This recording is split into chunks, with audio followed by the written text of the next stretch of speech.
capturing important life moments for over 30 years.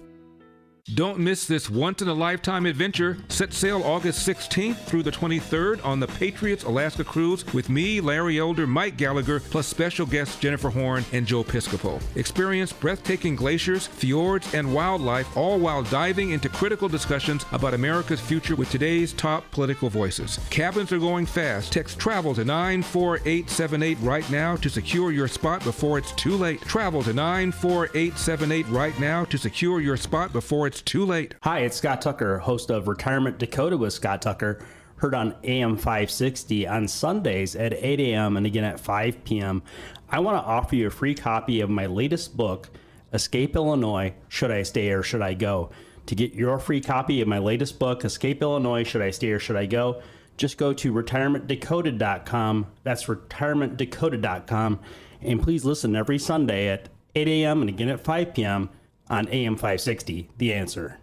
Trish Regan provides the analysis you need each day on the Trish Regan podcast. People are like, we realize there's an establishment very hard at work, whether it be the media, whether it be some of the judicial entities, and we're going to push back against that with the Constitution on our side, but they're going to use what they have, what they can, and they're going to move first and ask questions later. Subscribe to the Trish Regan podcast today on Apple, Spotify, YouTube, Rumble, or at SalemPodcastNetwork.com. Honey, we're not moving, but we gotta do something about this kitchen. Funny you mention it. I just stopped by Forever Remodeling's new showroom in Niles. I saw over a dozen kitchen and bathroom layouts they designed. They even offered to stop by the house and give us a free in-home design consultation. What'd you tell them? That we're free today? Visit foreverremodeling.com today. That's the number 4, everremodeling.com. Forever Remodeling, stress-free and high-quality remodeling. The following advertisement includes a celebrity impersonation. The summer heat in Chicagoland is no joke. And if your old air conditioner is making funny noises, you may already know it's time for a new unit. Look, your air conditioner, it's a disaster. People are telling me it's the worst ever. Don't sweat it, literally. When it comes to cooling your home, Air Right Heating and Cooling does it the best. And they love our country. Beautiful people. Rebates are still available, financing is flexible, and at Air Right installations are smooth and professional with no surprises. It's beautiful. Some people say it's the coolest air anyone's ever felt. I don't know. That's just what they're saying. It's doing an incredible job. Really tremendous. Plus, tell them AM 560 sent you, and Air Right will give you $56 off any service. Visit Air Right Heating and Cooling today at AIR-RITE.com. Again, that's AIR-RITE.com. Air Right Heating and Cooling, doing it right since 1959. This is a special alert during this window replacement season. Don't get tricked by the cheapest offers and gimmicky ads. Now's the time to see and feel the difference of high-performance windows from Valdecas. When it's time to consider new windows, siding, and doors for your home, you need to look no further. Sebastian Gorka here to tell you about Valdecas. Valdecas has been the trusted name chosen by thousands of homeowners, and they should be your number one choice too. But what's really behind the name Valdecas? Over 25 years of a team dedicated to providing you with the best customer service experience and products that truly bring value to your home. They are a Pella Platinum Elite Status certified contractor for a reason. They have an A+ rating with the BBB, as well as high ratings and positive reviews on both Google and Houzz. Schedule your free in-house consultation at valdecas.com. Ask about their exclusive manufacturer warranties and their 10-year workmanship guarantee. Don't wait. Book today at valdecas.com. For the best in class, it's Valdecas. Did you know that AM 560 Radio has a full-service digital marketing division called Salem Surround? If you're a business decision maker, listen up. AM 560 listeners are everywhere your potential audience is. So are our incredible targeting capabilities. We localize digital marketing and put it within reach of every business, small and large, in Chicagoland and beyond. Salem Surround offers AI-powered marketing solutions that reach your ideal audience. Whether or not you tap into the proven live, local, and emotional connection that AM 560 Radio brings, Salem Surround offers a total marketing solution to our partners. All-in-one digital solutions that provide targeted local digital and social media ads, Google AdWords management, website services, video strategy, search optimization, and even a management dashboard to offer you total campaign updates and transparency. Your Salem Surround representative is located right here in Chicago. Experience the Salem Surround digital revolution today. Call 847-472-8951. That's 847-472-8951. Wesley Financial Group is not a law firm. If you own a timeshare, don't miss this public service announcement from Chuck McDowell, founder of Wesley Financial Group. If you receive an unsolicited phone call or mail piece to discuss selling, renting, or especially canceling your timeshare, don't fall for it. If you really want out of your timeshare, hang the phone up immediately or throw that mail piece in the trash and contact your timeshare resort or Wesley Financial Group for assistance with your timeshare. As the only Inc. 500 timeshare cancellation company, our knowledge, experience, and results has made Wesley a trusted resource for over 40,000 families we've helped get out of their timeshare. Give us a call, and I'll send you our timeshare exit information kit free with the straight facts about your timeshare and all of your options for cancellation. Call for your free info kit, 800-839-8484. 800-839-8484. 800-839-8484. So, what'd you call me over here to see, buddy? Well, wait till you see the new set of wheels Whoa, would you look at this garage floor? Wow, buddy, is this a new coating? Well, yeah, but... It's so smooth and shiny. It looks like a showroom in here. Wow, looks easy to keep nice and clean, too. Yeah, it is, but... Man, I've been thinking about getting a new coating. This is a sweet-looking garage floor. You happen to notice my new Corvette? Oh, huh. That's cool, too. Level 10 Coatings, Chicagoland's premier concrete coatings company. We can improve the look of your garage, basement, office, or outdoor space with customized concrete coating solutions. As Chicagoland's only certified Cimarron installer, we're setting industry standards. Level 10 Coatings uses polyurea and polyaspartic coating, which is stronger than epoxy. Turn your ugly garage floor into a showroom floor this spring. Mention Amy Jacobson to receive $500 off any new project. Visit level10coatings.com to schedule today or call 855-510-2628.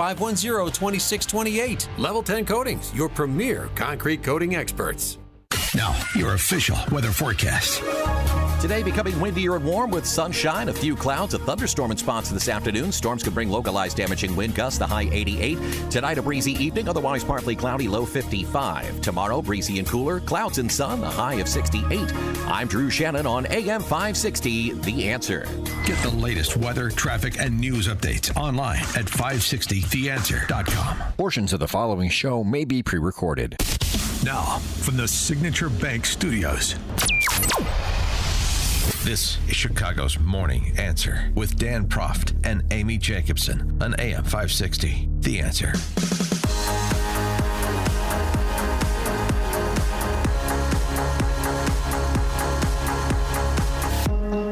Top of the morning, Dan. And in for Amy this morning, former state legislator, gubernatorial candidate, Jeannie Ives, now breakthrough-ideas.com. And you can also, of course, hear her show, The Real Story with Jeannie Ives, on Sundays on these airwaves.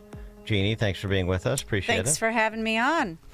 Well, let's begin with a little bit of state politics because nobody follows the general skullduggery of the Illinois political ruling class like you do.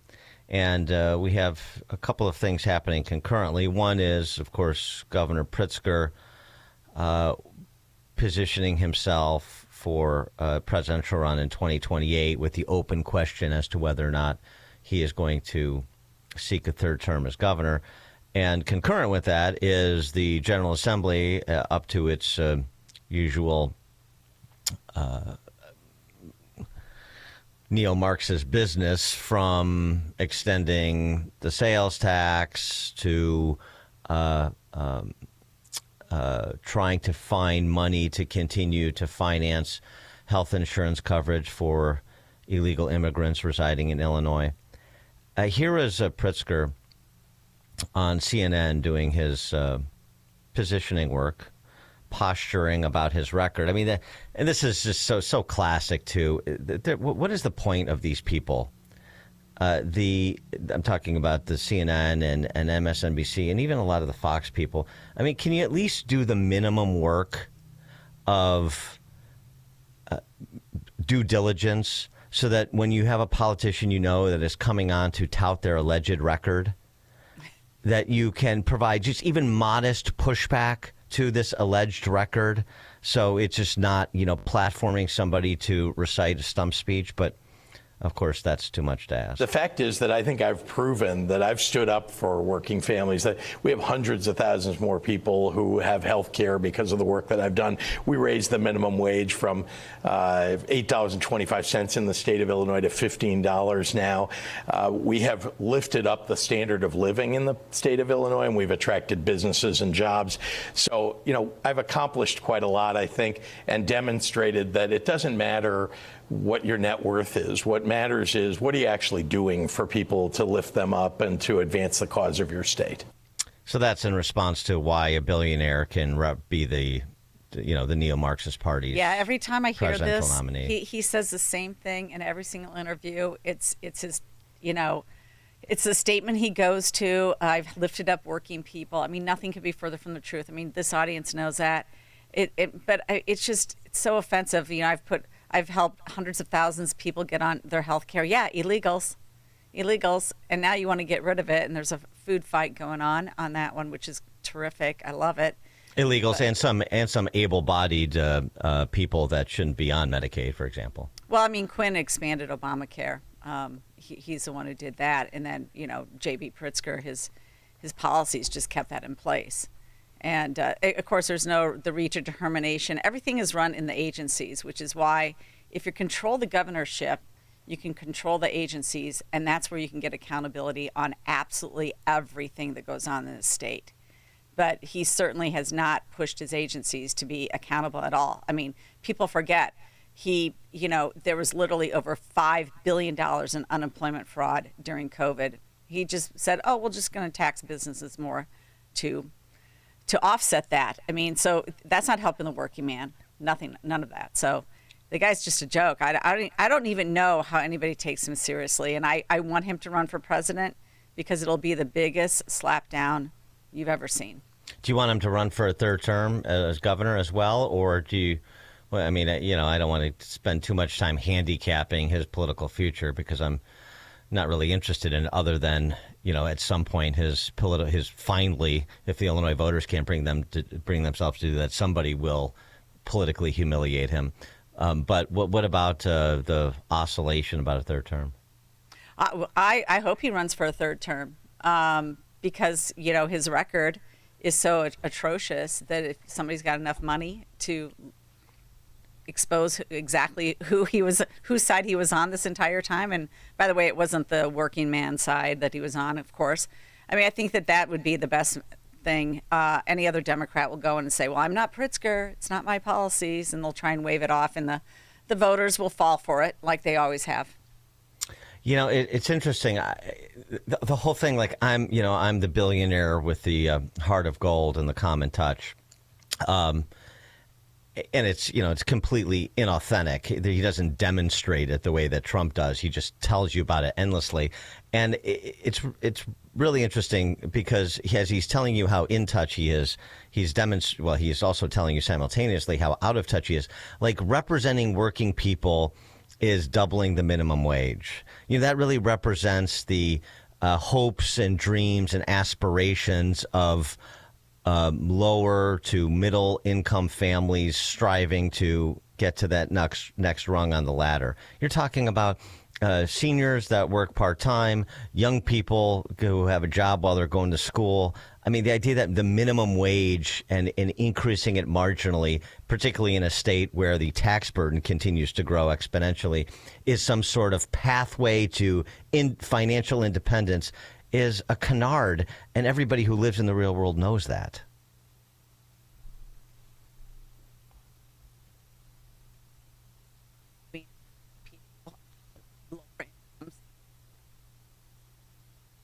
Oh, did we lose Jeannie's?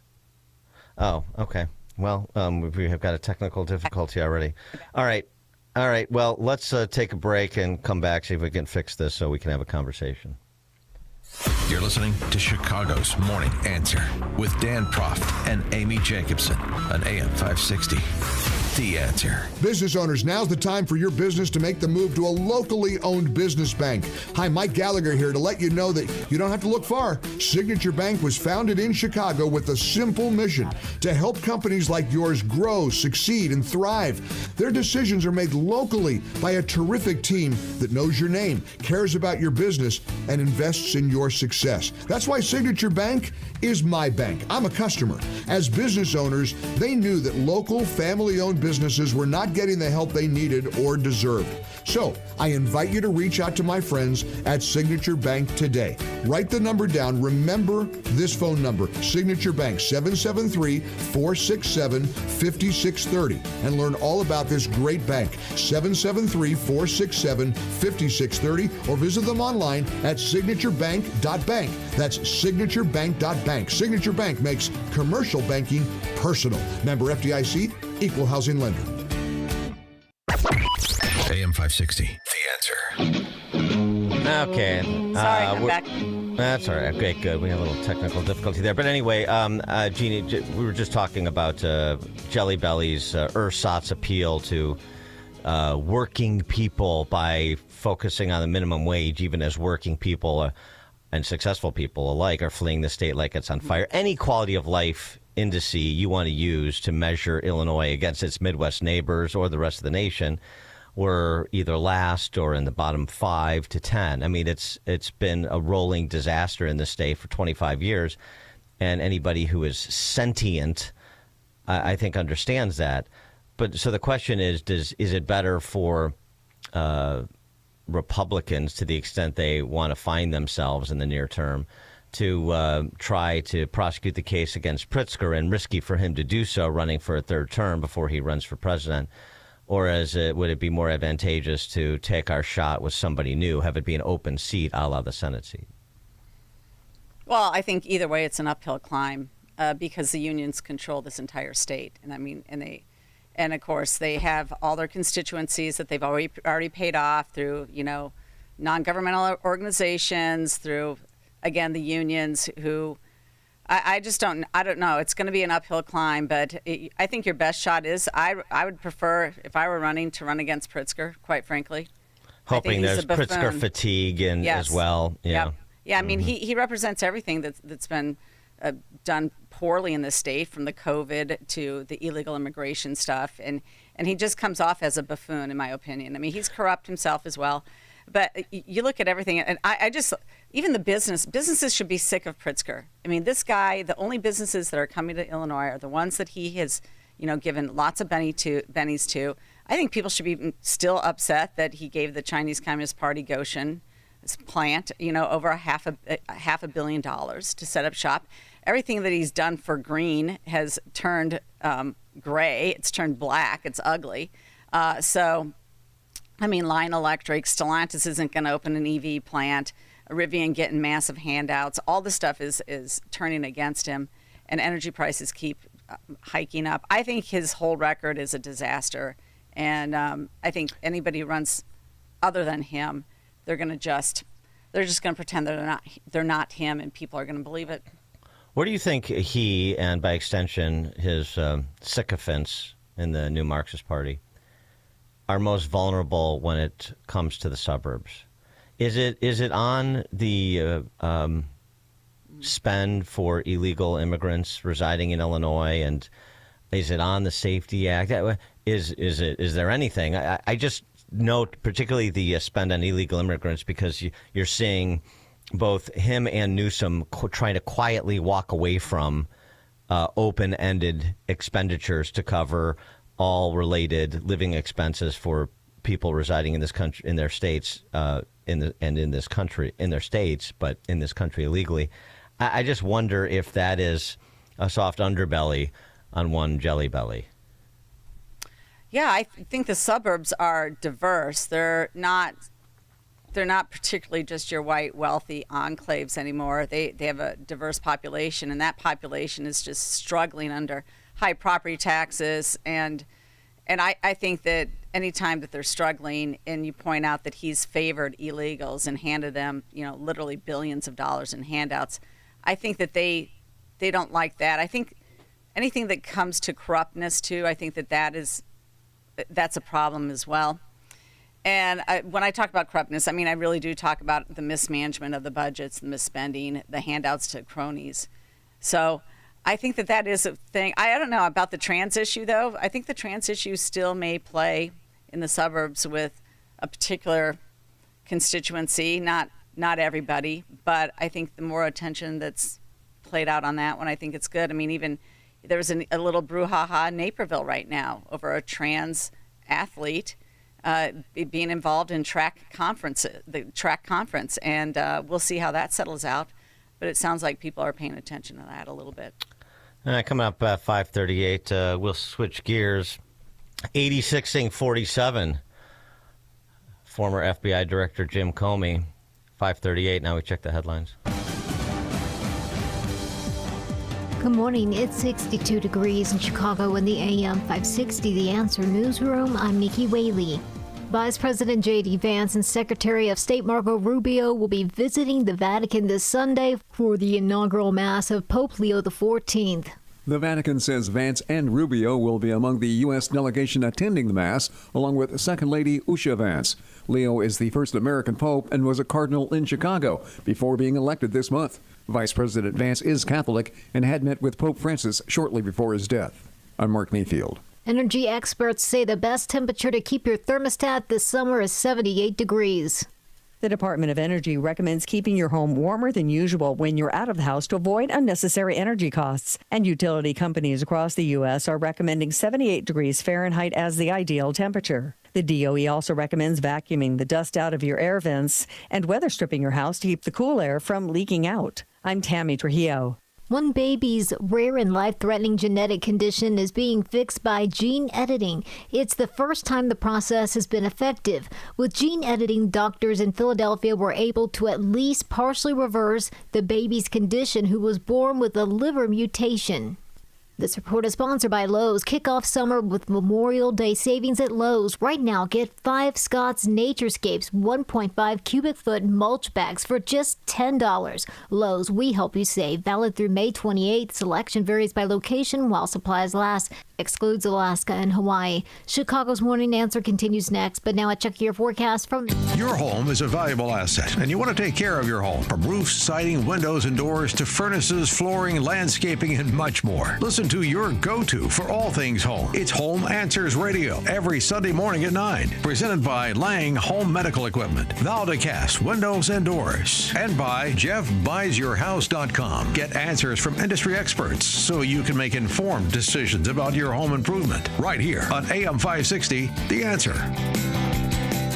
I've had a number of surgeries, and frankly, I don't have time to rehab a surgery and an operation at this point in my life. I didn't want to take time off my kids' activities. That's why former college and pro football player Bobby Carpenter turned to QC Kinetics. We couldn't be happier saving our patients like him from operating rooms and long recoveries. They will resume like normal activity for me, which is a lot of running. It's a lot of workouts. I've been very, very blessed with how it's been able to hold up. For so long, patients have accepted surgery as the only solution. But with new technologies, the medical professionals at QC Kinetics use regenerative treatments, your body's own biologics, to help heal and restore knees, hips, shoulders, and backs. I actually ran into a friend of mine over at our golf course, and he had his knee done. It felt so well. He'd got his shoulder done. He goes, I can't thank you enough. He'd heard the commercial on the air, and so it's feeling great. Find out how you can avoid surgery and finally get relief. Call QC Kinetics now for your free consultation. Call QC Kinetics, 312-809-5955. That's 312-809-5955. 312-809-5955. Perhaps you're a collector, or perhaps all of a sudden you have a collection. Maybe it's an inheritance. How do you know what it's worth? This is Sean Thompson for Donley Auction. The market for antiques and collectibles is changing all the time. What is your collection worth right now? Well, I've got an easy way to find out. It's simple. You contact Donley Auctions. With their worldwide audience of live and in-person auctions, they have a good idea of how to tell you exactly what it's worth at exactly right now. They're ready to put top dollar in your pocket. The bigger the collection, the better. Go to DonleyAuctions.com and get the info on all things that they buy and sell to have an idea of exactly what Donley does and how much they need your collection. They have so many buyers, it's a great time to sell. Just simply make a phone call. Donley has traveled all over the country to pick up collections. Just call and talk to the people at Donley Auctions at 815-923-7000. Donley Auctions is your trusted partner in turning your collections into cash. DonleyAuctions.com. Stop feeling embarrassed about thinning hair and start looking and feeling your best with Hair Grow by New Nordic. Available online at Amazon, Walmart.com, and NewNordicUSA.com, or at your local CVS. Now, your official weather forecast. Becoming windier and warm with sunshine today. A few clouds as well. Thunderstorm in spots this afternoon. Those storms could bring localized damaging wind gusts. The high 88. A breezy evening. Otherwise partly cloudy tonight. The low 55. Breezy and cooler tomorrow. Times of clouds and sun. Tomorrow's high 68. I'm Drew Shannon on AM 560 The Answer. Get the latest weather, traffic, and news updates online at 560theanswer.com. Now, from the Signature Bank Studios.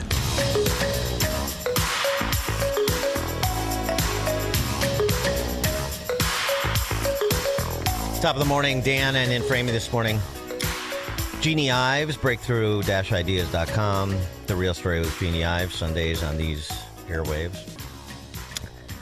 Jeannie, I'm sure you saw, as our listeners did, the contretemps over James Comey. You may remember him as director of the FBI.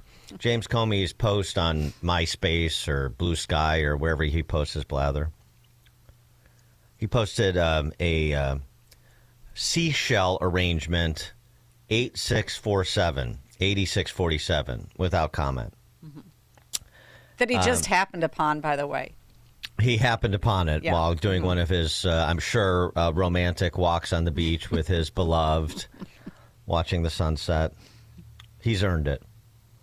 And then there was a bit of a hue and cry suggesting that the former FBI director was threatening violence against a president who has survived 2 assassination attempts, and that seems to be bad form, according to some people. So then he took it down, posting this message. I posted earlier a picture of some shells I saw today on a beach walk, which I assumed were a political message. I didn't realize some folks associate those numbers with violence. It never occurred to me, but I oppose violence of any kind, so I took down the post.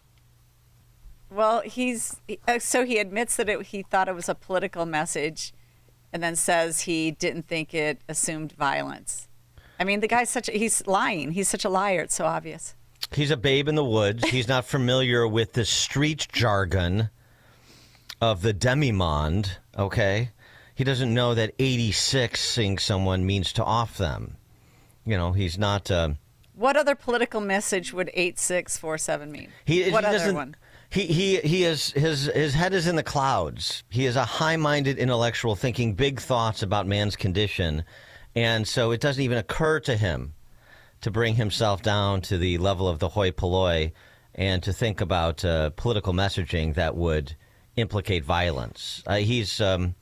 You may criticize him for being naive, but it's just because he has so much love to spread. So what does 8647 mean as a political message if it doesn't mean what everybody else knows it means? It never occurred to him that would mean something like that. We don't know what occurred to him. He didn't say, but it just never occurred to him that it would mean, that it would, as I said, indicate violence.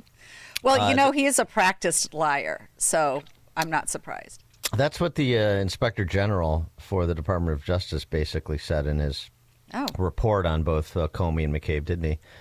Mm-hmm. Well, Tulsi Gabbard is the Director of National Intelligence, and she is similarly cynical, Jeannie. That is a ridiculous and insane statement to make, certainly within this context, but especially coming from a guy who's the former director of the FBI, a guy who spent most of his career prosecuting mobsters and gangsters, people who know and execute other humans and use this exact lingo of 86.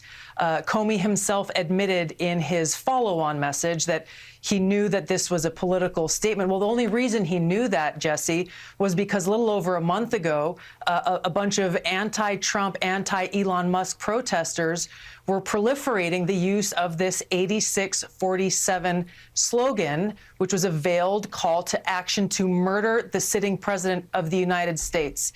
So for Comey to think that we, the American people, are so stupid as to think that he, as a former FBI director, former prosecutor, and someone who clearly pays attention to what's going on, would believe his lie that he didn't know what this actually was calling for.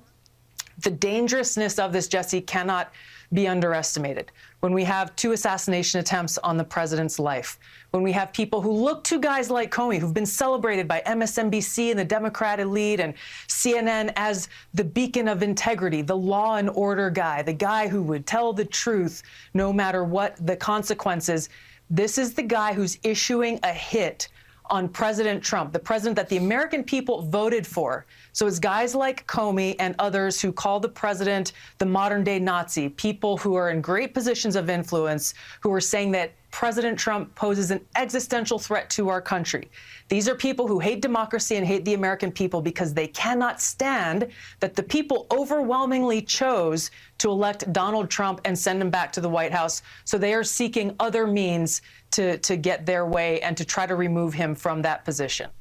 Are you persuaded by the argument that Tulsi Gabbard made on Jesse Waters' program that Comey issued a hit on President Trump? 312-642-5600, turnkey.pro answer line. She's serious about that accusation, so serious that when she was asked the obvious follow-up question, she answered accordingly. Whatever his intent, I will tell you that there is a guy in Georgia who is issuing threats on my life about a month ago, and he's in jail today. Mm-hmm.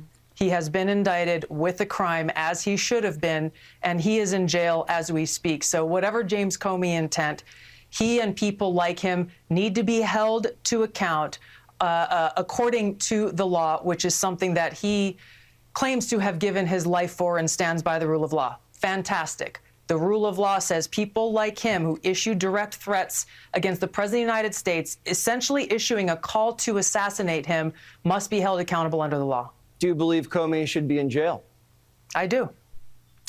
Should Comey get the cuffs? 312-642-5600, turnkey.pro answer line and text line. By the way, it's not just somebody who threatened the life of Tulsi Gabbard. I saw that some, daffy trans activists that had threatened the life of Congresswoman Nancy Mace has also been arrested. So, I mean, you make specific of threats of violence against specific individuals. That does rise to the level of criminal behavior. Well, does anybody, again, believe that he happened upon this? I think he built it and took a picture of it. I think he put who else is going to do that? Some kid playing on the beach with seashells did that? Come on. So, maybe this is where DHS and the FBI are going. Kristi Noem, DHS Secretary, DHS and Secret Service investigating the threat will respond appropriately. FBI Director Kash Patel, we're aware of the recent social media post by FBI Director James Comey, directed at President Trump. We're in communication with Secret Service and Director Curran. Primary jurisdiction was Secret Service on these matters, and we, the FBI, will provide necessary support. Speaker Johnson, former disgraced FBI Director James Comey is either threatening to kill Donald Trump or suggesting someone should. It's outrageous, as it is dangerous. Grateful, Noem, and Kash are looking into this. Maybe they get the investigators out there and they have Comey take them to where those seashells are and do a little DNA swab to see if Comey put those shells together, put that message together himself. Well, regardless, they can't actually, Tulsi Gabbard and Kristi Noem, they can't come out there and just say, okay, this is a problem, we think it's a threat, and then not do something about it. They have to do something now. Well, because that's one thing people are very frustrated with. They do want accountability for all the wrongdoing. Yes. But I mean, the other thing is, that we're looking into this, the classic government line. Mm-hmm. And then, when it dissipates in terms of people's interests, then it dissipates in terms of their interests, too. I'm speaking generally, not in this case. So you just wonder, looking into, how much is there really to look into here? He did what he did, whether he put together the seashells in that arrangement or not is really secondary. I guess that would be added evidence of criminal conduct. I just think it's such a lie. who's doing that on a beach? That's what I'm getting at. Well, yeah, maybe. But just even posting it as particularly as a former FBI director, endorsing it, does that rise to the level of criminal behavior? Andy Ogles, who's a congressman from Tennessee, they Republican, of course. They need to live by their own standard.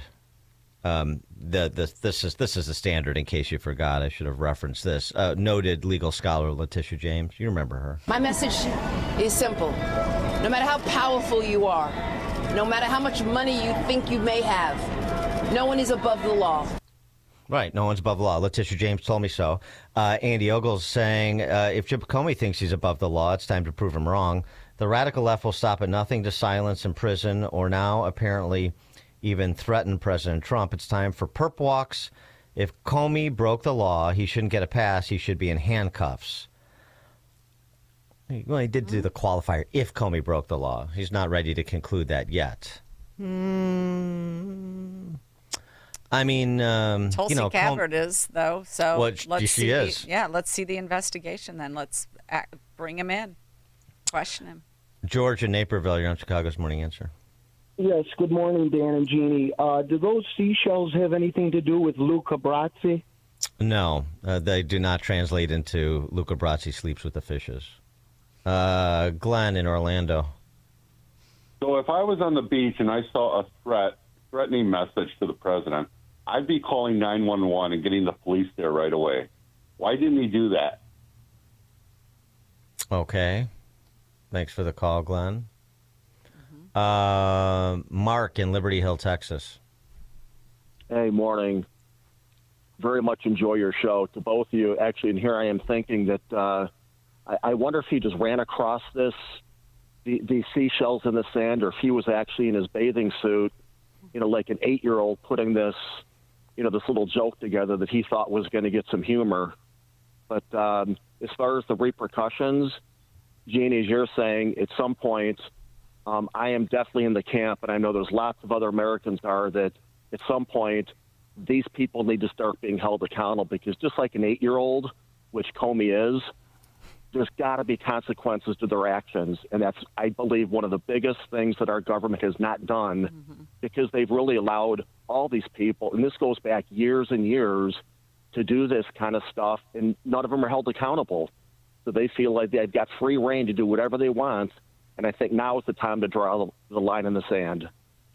Thanks for the call, Mark. Well, I think it was Congressman Ogles who pointed this out as well, that, it's the left who came up with this phrase, stochastic terrorism. And the reason they did it is to pretend they're intelligent.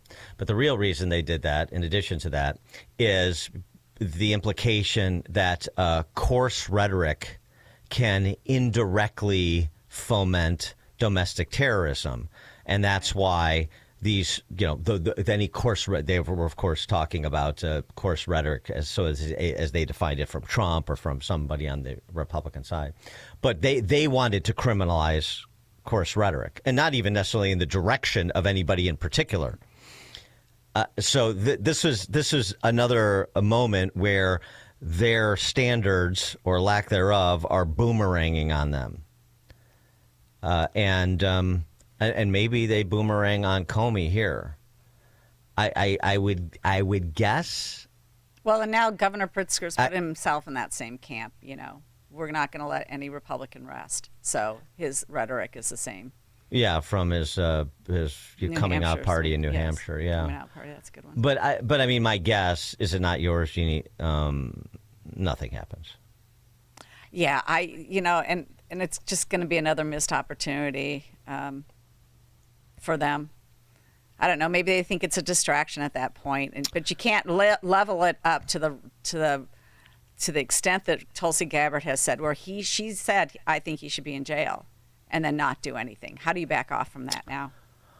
Well, yeah, I mean, and Waters asked Gabbard about this. Another obvious follow-up question. Well, is Comey here baiting the Trump administration to to politically martyr himself and be a cause celeb, on next level cause celeb. I mean, look at little Wisconsin County Judge Hannah Dugan. She's a cause celeb for 5 minutes because she helped aid and abet the escape of an illegal immigrant. I mean, think what a cause celeb Jim Comey would be, and the rallies of Free Jim Comey outside the White House and on the mall and so on and so forth. And in big cities like Chicago, it would be a great affair. We could upgrade from Abrego Garcia and Hannah Dugan to Jim Comey. Wouldn't that be fun? And the Trump administration may not want to feed that. But at the end of the day, they're going to find their cause celebs regardless of what you do. So you don't worry about what they're going to do because their behavior. And frankly, they delegitimize themselves when they make an Abrego Garcia or a Hannah Dugan a cause celeb. So I don't think you can let a political calculation like that overwhelm standard setting that differentiates you from them. So if it wasn't James Comey, but just some other person who posted this, what would happen? Depend. You mean like if it was Andy McCabe, or you mean like a regular person? Just a regular Joe. Well, you definitely get a knock on the door from Secret Service, I suspect. Okay. Well. So so that's apparently what's happening now. There's a knock on the door. What Secret Service chooses to do or not do, or recommend be done. I would just be. I'd be fairly surprised if they put Jim Comey in cuffs. Is Comey upset that he's no longer in the limelight? He's not in the spotlight, so he had to create this moment for himself. I mean, why can't these people just take their hefty pension and go away and walk on a beach? And not to mention book royalties. Oh, yeah, that too. Do you think he was wearing a marble bag suit while he was walking on the beach? Or something? Yeah, no, I can totally fitting. See him doing that. Yes. I could see him actually sort of in like that Borat slingshot suit kind of thing. There's a visual for your breakfast. Mike on I-80. Morning, Dan. I used to live in Las Vegas in my early 20s, and 86 had a different meaning back there. Back then, the alcohol used to be free, so I took advantage of that, and I would drink too much and be 86 from the casino or the local tavern, and that just meant I couldn't come back in. So maybe 86, 47 means, get rid of Trump. Except that Trump doesn't drink. Not that way. Yeah, right. Yeah, may throw him out of the bar. Yeah. I don't think that's sort of the common understanding of 86. I mean, regardless, maybe Comey will come up with that as he's researching alternative interpretations of 86ing someone. But and then he'll have a similar life story to go along with that explanation. Well, back in the day. Wasn't Maxwell Smart Agent 86? I think he was. So maybe, he was 86. So that was, maybe he thought it was get Don Adams together with Donald Trump. That's what that message was. Maybe. I'm trying to come up with, plausible alibis for Comey because, we hate to see him fall on any hard times. Mike and Hammond. Hey, thanks for my call, Dan. Yeah, let's face it. Trump's first administration, Trump was kind of a rube. He didn't know the ways of Washington, so Comey took full advantage of that. Remember the FISA court, his smugness in front of the camera. Now, I don't know if he'll go to jail, but he should get whatever's coming to him. And if he has to spend half his fortune to defend himself, the Secret Service should take all his devices, go through them. I mean, he'd do what Comey would do to somebody. Seriously, he'd get whatever he's got coming to him. Thanks for the call, Mike. I sense there's a little reticence to make this the hill to die on, but at the same token, it's you feel like you're trying to get Al Capone on tax evasion, kind of thing. Get him for what you can get him for, as a reckoning for the other crimes for which he will go unpunished. Greg Jefferson Park. Hey, good morning, Dan. Hi, Jeannie. Hello. Hey, you know what happened to Dan Bongino and Kash Patel? These guys were all mouth, before the election and what we're going to do, and we're going to get these guys, and people need to be held accountable, all this other crap. And now, I've heard nothing from these guys. And where is any justice? There is none. Between the Kennedy, all the stuff from the Kennedy assassination, the Epstein files, nobody. It's like Chicago. Nobody knows nothing about nothing, and we don't want nobody sent. It never ends, man. You guys have a good day. Thanks, Greg. I am getting a little impatient about the Epstein files. Now, Kash Patel, I mentioned, I read his tweet. He did say Secret Service takes the lead, but we're in consultation with them, so he's not ignoring it. Maybe we'll we see. should get our Roger Stone type of, intrusion into Comey's house and just get the take SEAL everything. Team 6 treatment? Yes, why not? Yeah. Why not? Treat him like he's treated others. Like a pro-life pastor in rural Pennsylvania. Absolutely. Yeah. Hey, He look, deserves it. Right. That actually, hey, look, Jim, we're just, it's just a part of the investigation, but you're going to have your day in court. You're going to get due process. So no harm, no foul, right? Lawyer up, start spending the money on lawyers. Mm-hmm. Right. Don't mind these, 12 SEALs with sport rifles surrounding you and telling your wife to, get out on the front porch while they ransack your home. Right. The Comey treatment. Walk him out in flip-flops in his swimsuit. Mm-hmm. John in Palm Beach, Florida. Palm Beach. But anyway, Dan, good morning, Jeannie. Good morning. I think there's somebody hiding the weeds about in this issue, and I think it's Hillary Clinton. She wouldn't mind seeing old Jim Comey go down in this whole deal. That's true. This could be a bipartisan moment, a real coming together. There's plenty of disgust with Jim Comey to go around. That's the good news. John in Crown Point. Hi, Dan and Jeannie. Hello. Love the show. Love Jeannie more. Okay. Hey, I was watching the playoff basketball game yesterday, and they had a 4-digit number on their shirt. Mm-hmm. It's like 2580. I wonder what that means. I don't know, John. There's all sorts of inscrutable number combinations out there in the world that we need to pour over. I'm still working off Jenny's 867-5309. Yeah. All right. Well, coming up at 6:06, we'll turn our attention away from James Comey for the moment. And, we could do a campus beat. I know, Jeannie, you have a West Point story you want to tell. Sure. So we'll either do a campus beat. I'm sort of plebiscite this. We'll do a campus beat, or we'll try to figure out why the state of Wisconsin is paying for people who make less than $48,000 to be sterilized, which seems rather ghoulish to me, but I don't know how the cheeseheads feel about it. That's at 6:06. One of those two things is going to happen. And now what's going to happen is we're going to check the headlines. It is 6 o'clock, AM 560 WIND Chicago. Business deals for the U.S. I'm Sue Guzman, Fox News. President Trump meeting with business leaders in the United Arab Emirates this morning, where the UAE agreed to partner to build the largest artificial intelligence campus outside the U.S. Fox Business Network's Edward Lawrence has more on the economic deals that the president has been making on this Middle East trip. President Trump is racking up historic pledges for one overseas trip. He's got a number of CEOs that are trailing him behind, trying to capitalize on the committed amounts of money from Saudi Arabia and Qatar and see what happens in the United Arab Emirates.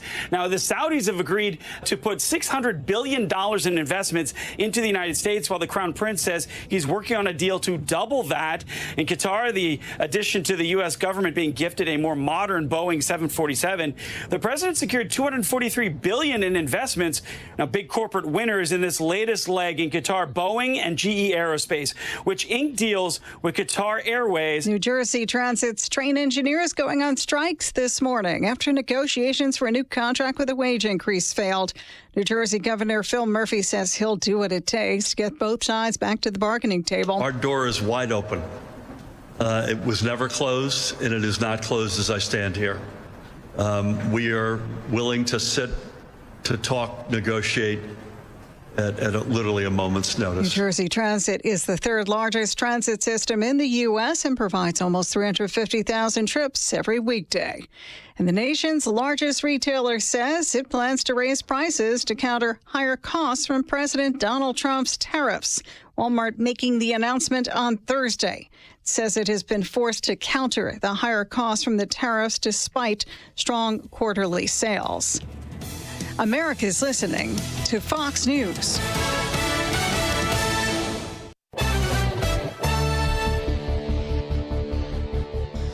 Good morning. It's 63 degrees in Chicago in the AM 560. The Answer Newsroom. I'm Nikki Whaley.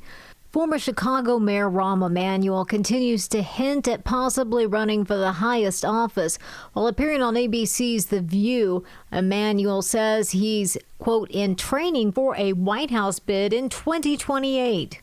You do sound like a presidential candidate. No, I am in training. I don't know if I'll make the Olympics, though. His comments come after the former mayor told the Economic Club of Chicago in March that he isn't done with public office. State lawmakers are providing an update regarding public transit and fund negotiations. A deal is supposedly on track to be done and prevent severe cuts to CTA, Metra, and PACE before the end of the month. A shortfall of $771 million must be taken care of before then to avoid the cuts. The Regional Transportation Authority says at least 4 of 8 CTA train lines could be reduced or even eliminated next year. PACE and bus service would also be affected, with Metra looking at a 40% service reduction. Chicago is adding close to a dozen new speed cameras to neighborhoods this summer. The Chicago Department of Transportation says 7 cameras added on the first of the month that handed out warnings will begin issuing tickets in mid-June. 4 other cameras are issuing warnings that started yesterday, with enforcement taking effect at the end of June. Fines between $35 and $100 will be issued depending upon the rate of speed clocked. News is a service of AlmostFreeTeeth.com. Overpaying for dental implants is over. If you have a Blue Cross Blue Shield PPO or FEP, you could save 90% off on average to get your smile back. Learn more and check if you qualify at AlmostFreeTeeth.com. I check out the roads coming up in 2 minutes on AM 560 The Answer. It's almost time for AM 560's annual golf outing, presented by Signature Bank. And once again, AM 560 is proud to partner with the Tunnel to Towers Foundation as they support America's first responder and military heroes, including homeless veterans, and to help America never forget 9/11. It's all happening on Wednesday, June 18th at McRae Memorial Golf Club in Barrington. Enjoy a full day of golf, meals, an awards reception, and a silent auction. Reserve your foursome today at 560theanswer.com/golf. You've likely heard about Relief Factor and how so many people enjoy a better, more pain-free life because of it. If you're dealing with everyday pain, it makes sense you'd want to try it first. Well, Relief Factor makes that pretty pain-free too, with their 3-week quick start for just $19.95. An easy, affordable way to see how it could literally change your life. Relief Factor is a daily supplement that fights pain naturally. Developed by doctors, Relief Factor doesn't just mask pain temporarily. It helps reduce or eliminate pain. In fact, the longer you take it, the more effective it is. Trying it couldn't be easier with their 3-week quick start for only $19.95. That's less than $1 a day. And it just takes a phone call. 1-800-4-RELIEF. That's 1-800-4-RELIEF. Wherever you're having pain, every day you feel better is a day you live better. Try Relief Factor's 3-week quick start today. Visit ReliefFactor.com or call 1-800-4-RELIEF. That's 1-800-4-RELIEF. Did you know that AM 560 Radio has a full-service digital marketing division called Salem Surround? If you're a business decision maker listen up. AM 560 listeners are everywhere your potential audience is. So are our incredible targeting capabilities. We localize digital marketing and put it within reach of every business, small and large, in Chicagoland and beyond. Salem Surround offers AI-powered marketing solutions that reach your ideal audience. Whether or not you tap into the proven live, local, and emotional connection that AM 560 Radio brings, Salem Surround offers a total marketing solution to our partners. All-in-one digital solutions that provide targeted local digital and social media ads, Google AdWords management, website services, video strategy, search optimization, and even a management dashboard to offer you total campaign updates and transparency. Your Salem Surround representative is located right here in Chicago. Experience the Salem Surround digital revolution today. Call 847-472-8951. That's 847-472-8951.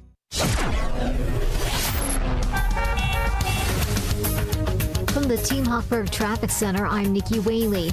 On the Edens inbound from Lake Cook to Montrose, 15 minutes. Outbound, 13 minutes. On the Kennedy inbound from Montrose to the Byrne Interchange, 12 minutes. Outbound, about 15 minutes. On the Eisenhower inbound from Wolf to the Old Post Office, 13 minutes. Outbound, 14 minutes. On the Stevenson inbound from the Tri-State to Lakeshore Drive, 23 minutes. Outbound, about 22 minutes. Traffic is a service of Team Hochberg. They've helped thousands of AM 560 listeners with the best rates and service. Let Team Hochberg help you by visiting 56david.com or call 855-563-2843. That's 56david.com. Lower.com, equal housing lender, NMLS 1124061. Chicago's Morning Answer continues next, but now check your forecast from the National Weather Service. Today becoming windier and warm with sunshine, a few clouds, a thunderstorm in spots this afternoon. Storms could bring localized damaging wind gusts, the high 88. Tonight a breezy evening, otherwise partly cloudy, low 55. Tomorrow breezy and cooler, clouds and sun, a high of 68. I'm Drew Shannon on AM 560, The Answer. Get the latest weather, traffic, and news updates online at 560theanswer.com. Now, from the Signature Bank Studios, this is Chicago's Morning Answer with Dan Proft and Amy Jacobson on AM 560. The Answer.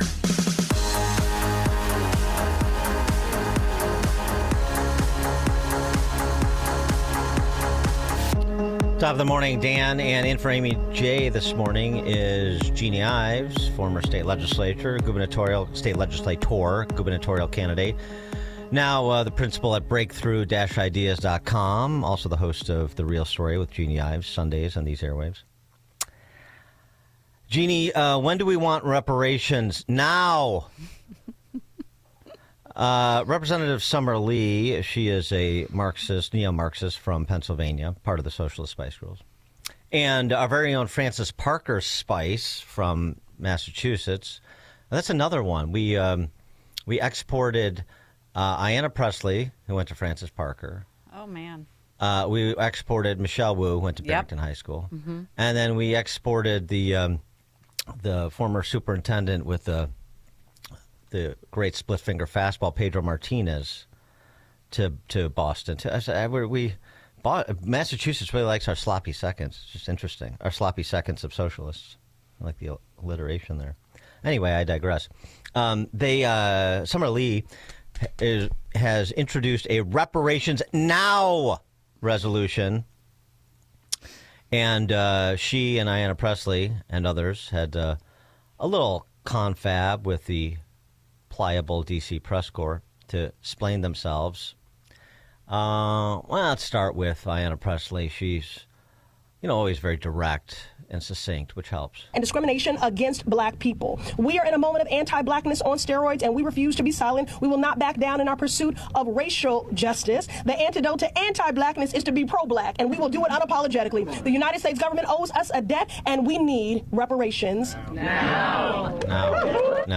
Well, they rehearsed it again. They've got it all down. They've got all the talk, It's not as good as Which Side Are You On, but it's not bad. By the way, we did not speed up that clip. Why do they always, these leftist demagogues always sound like they're hyperventilating? Because they don't believe their own stuff, so they just I also think it's like an attempt. They're trying to be performative, like like they're giving a Sunday sermon. It's anyway. If you think that was hyperventilation, here's Summer Lee explaining who is entitled to reparations in her view. Has been exactly what does your resolution really aim for? Is it that Black Americans of a certain economic level, are they being targeted? Is it everyone? So basically, it doesn't matter as to what economic level. It's pretty much all Black Americans. What about those individuals of any race that have a lineage going back to slave America? It doesn't matter. So to be very clear, whether or not a Black descendant of American chattel slavery were able to break into the middle class, they are still, and they were able to do that despite the harms, despite the past injustices done to them. So they are not excluded from the reparation and the remedies therein. When we think about who traces their lineage back, that is again a debate that is used to try to silence the rest of this movement. It's a distraction tactic because what we want to do is instead of focusing on again what the system did, who did it, and what the impact of it was, we'd rather get bogged down in, well, should they make $25 an hour or should they be paid below a living wage, right? Should they have been educated, or if they're educated, that disqualified? No, they are Black. If they are Black and they're descendants of slaves, then they were directly in the lineage of harm. If they are descendant of Jim Crow policies in this country, they are the direct descendants and current living recipients of that harm. If they are living today, then we are still harmed by inequitable funding schemes of public schools. We're still harmed by being Black or brown or poor and living nearer to environmental hazards all over this country. If you are Black in this country right now, you are still less likely to be able to acquire a loan. The interest rates are still higher for Black folks who are attempting to buy homes or go to school. We are still discriminated because of our hair, because of our names, when we go to get jobs. It's a lot there. Hey, Summer, can you calm down? You just sort of speak at a conversational level with this. But, I know you get in trouble if you tell a woman to calm down. But, I mean, really. Well, I don't know how. Hasn't there been enough reparations? Really? Hasn't there been enough? I mean, Chicago just started low-income housing, $872,000 apartments. Well, I wouldn't call. Isn't that reparations? I wouldn't call terrible centrally planned welfare schemes a benefit to the intended beneficiaries. So, they may cast it that way. Or they may not. Because this reparations resolution, of course, is for direct payments as opposed to just funding bureaucracies that pretend to help the intended beneficiaries. Well, they've had direct payments. You get free college. Look, 41% of the students who go to a public university in the state of Illinois pay zero tuition and fees, zero. That's why we need to import all those Chinese nationals. That's a whole other topic. Mm-hmm. But I mean, she mentioned we have terrible public schools. Yeah, because you voted for terrible public schools and against school choice. At least in Illinois, that's what you did. So Diana Presley was fortunate enough to go to Tony Francis Parker. Isn't that nice? Yeah.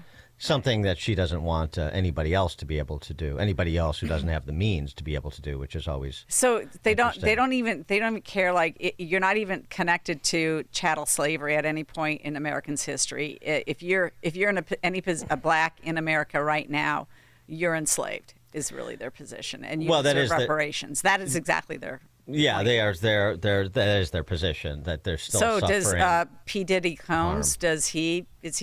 Should he be teed up for reparations? Yeah. So it's Summer Lee made it clear. So Oprah gets a check. I'm unclear if Kamala gets a check or she has to write one.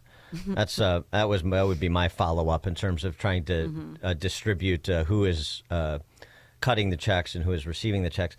We had this conversation last week with our friend George from Will County, who's a good Republican, and I was a bit surprised that he seems to be a supporter of reparations. The point I would make about this on the substance, which really is not the point of why they're doing it, and I wanted to get to that. I'm talking about this, re-upping this resolution. Mm-hmm. But the point on the merits is, I mean, to have a justice system that is workable, you have to have the actual parties to an event, to a harm. So the actual perpetrator and the actual victim. Not, a couple of generations removed and it lingers and so on and so forth. I'm sure there's novel cases where you could make a proximate cause argument. The other problem they have, talking about the reparations proponents, making a legal argument, sovereign immunity. Yes, Jim Crow was horrible government policy. And yes, slavery was horrible government policy. It was government policy. And so, oh, by the way, the people arguing for reparations are also arguing that politicians and judges, essentially representatives of governmental bodies, should be immune from accountability, much less prosecution, for all sorts of things they do under color of their official duties. So, I'm a little unclear from these reparations proponents just exactly where they want to pierce sovereign immunity and where they don't. And they're a little unclear, too, because they're hypocrites. Dan. And they realize that this sort of open-ended, you can trace back harm that was done to some family member by somebody or even the government, and it still traumatizes or lingers or has negatively impacted us 2, 3, 4 generations. I mean, you can play that game across a range of issues because there have been, generations and generations of terrible politicians making terrible public policy within all aspects of life. Yes, slavery is the worst example. And Jim Crow is a terrible example. And the internment of Japanese Americans during World War II is a terrible example. And the Dred Scott decision was a terrible example. I mean, we can do this a lot of different ways. And they want to be very myopic, and it's very disingenuous. But You're giving them too much credit, though, Dan. They don't even know what sovereign immunity means. Well, here's what I would say. The real point of this, the real thing that's interesting to me about this is, you see Hakeem Jeffries picking this up and running with it? No, of course not. There is no appetite for this. There is no zeitgeist behind this, but they're doing it anyway. And that's something that actually conservatives may want to take notice of. They are, I think they're doing themselves damage. I don't think it helps their party. But I'm not saying to do things destructive in this way, but when they grab onto an issue that they think is important, we talked about this a bit the other day, talking about trans and sports, and you think it's a 90-10 issue, so we've won and we don't have to pay attention. Wrong. They're not stopping. You think it's a 90-10 issue against reparations, so we don't have to pay attention. Oh, well, if you live in Evanston, you do, because you're paying for reparations. Right now. Yeah. In Chicago, you may want to pay attention because BLM Brandon has a reparations committee. In Illinois, the more and more that you have the complete consolidation of power in one party and the virtual non-existence of an opposition party, the more and more likely these sorts of excesses will be pursued, because where's anybody going to stop them? And why not continue to spread the largesse around if you're that one party to crowd out any internal dissension? All you're doing is fleecing the same pigeons, and there's no political consequences. So, sure, give them their reparations. No, there have been bills filed in Springfield to look into whether or not the state should provide reparations. Yeah. So it's a serious matter to many of these bills.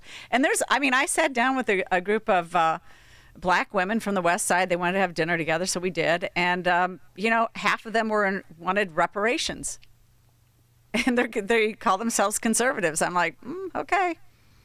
Yeah. So, yeah. Well, like I said, this conversation we had with George from Will County, who I've known for a long time, and we agree on most things, but not on this. And that's fine. You can disagree.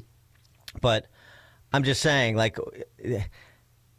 the approach the left takes with their issues, even their very niche issues, they are constant. We don't communicate with any relentless consistency on the big stuff that we're winning. They relentlessly communicate against us on the big stuff they're losing, to try and flip it. While they're running, parallel tracks of the component parts of their Solidarity and Marginality Coalition are refiling pointless resolutions on reparations. It's really an interesting dichotomy just in terms of political activity. Now, that said, as I said, I think that the choices that the Ayanna Presleys and Summer Lees of the world are making are aiding and abetting conservatives.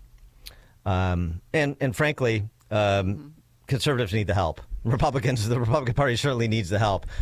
If not for the failures of our political opponents, we probably wouldn't be in power if they were a little less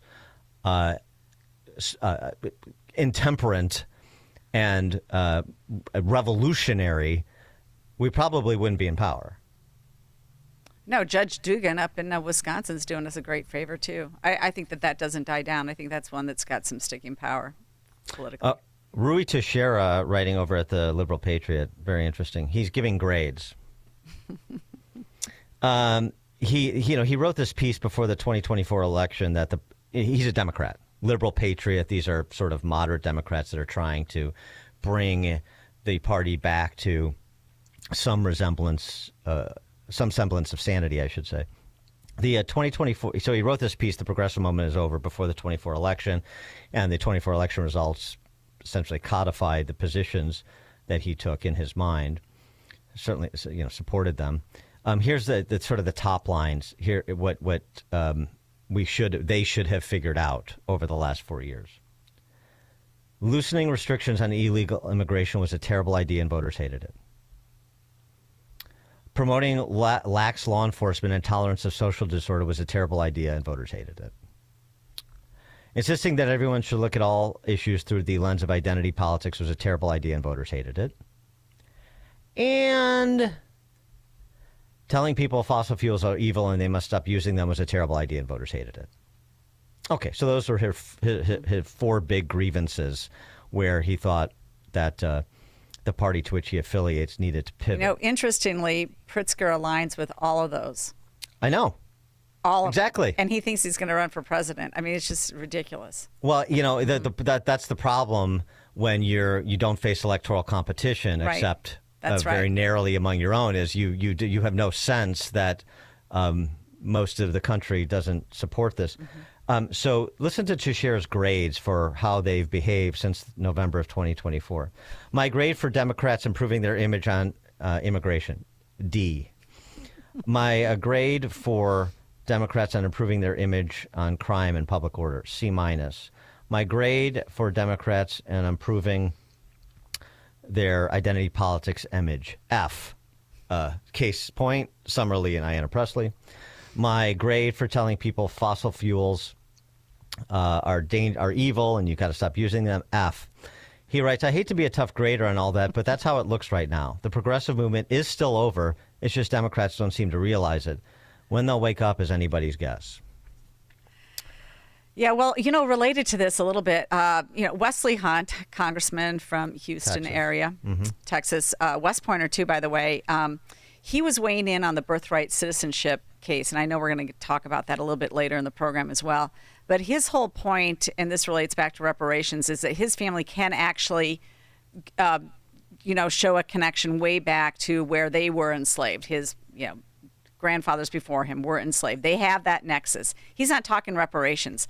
And in fact, on birthright citizenship, he says anybody who doesn't believe that we need to confront birthright citizenship and what the 14th Amendment was really about was about giving, those who were enslaved citizenship. If they don't understand that, they are essentially wasting away actual citizenship, U.S. citizenship, to a bunch of illegals who broke our laws. And so he sees that as something, maybe that's something that we can win on. Maybe that's something that we can take this issue, which seems to be a 95% on our side. Maybe it's 80-20, I don't know. But maybe it's something that we could actually win on if we make the arguments like the left makes arguments for the trans issue or they're trying to do with reparations. Because you got people like Wesley Hunt saying, look, we're the citizenship and you're diluting it by giving it to everybody. Yeah. But I also look at the law enforcement tolerance of social disorder, which persists. it was central to the 2024 election for governor and then offices below governor. They lied. No problem. We're not changing. They win the election. They change it because it was deleterious to their political fortunes. Not enough to defeat them or change the balance of power, but it hurt. And they changed it. It's still terrible, the no cash bail law in this state. Mm-hmm. It's still leading to people being victimized when they shouldn't have been. It's still leading to people committing preventable crimes had they been in custody. And we just stopped messaging on it. We just stopped talking about it. Yep, it's true. We're winning it. And the issues we win on, and we force them to make at least modest changes, and then we just say, okay, well, that's... all right, we'll see you in 2 years. With what? And they don't, and the left does just the opposite in terms of activity level, and in terms of deciphering, who should do what. Some of it's spontaneous order, some of it is actual division of labor. Well, it's the same thing. And of course, they're not, their judgment. They're not making judgment calls flawlessly, as Rui Teixeira is so nicely pointing out, which provides continued openings for Republicans if they can, avoid circular firing squads. Michael, Southside. Morning, Dan. Morning, Jeannie. Thank you both for taking my call. Can somebody please explain to me exactly who should get reparations if the government ever approves them? Should black people from Chicago get more than black people from Mississippi? Should the descendants of the slaves who escaped to Canada get anything? How about people who migrated out west to California? The idea of calculating reparations, even if they were approved, is almost impossible. Thanks for the call, Michael. Anthony, Northside. How you doing? Good morning to both of you. My question is similar to his. Is if they establish the reparations, how are we going to know that they're going to disperse it accordingly, opposed to put it in their own pockets, just sort of like Medicaid? Because there's frivolous people receiving Medicaid now. So how do we know that our government's going to actually put it in the pockets of the people that need the reparations, if granted, get it, opposed to the politicians put it in their pockets? Thanks for the call, Anthony. Dan and Jeannie Ives in for Amy J., Chicago's Morning Answer. It's news, opinion, insight.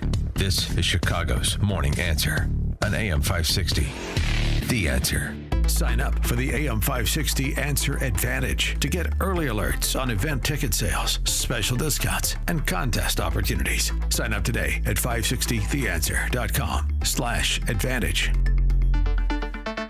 Guys, starting TRT has never been easier. Other places charge hundreds of dollars just for the test. But visit any Synergen X or Low T center and get the consultation and test totally free. Treatment is personalized to you, and most major insurance is accepted. With the freedom to choose if you want in-center care or at-home treatment, you're in control of your health. Looking to lose weight? Get a free B12 shot when you start prescription treatment. Offer is limited. Book now at fixmylowt.com. That's fixmylowt.com. Hi, I'm Ken Mariotti, owner of Woodland Windows and Doors, a third-generation family-owned business since 1969.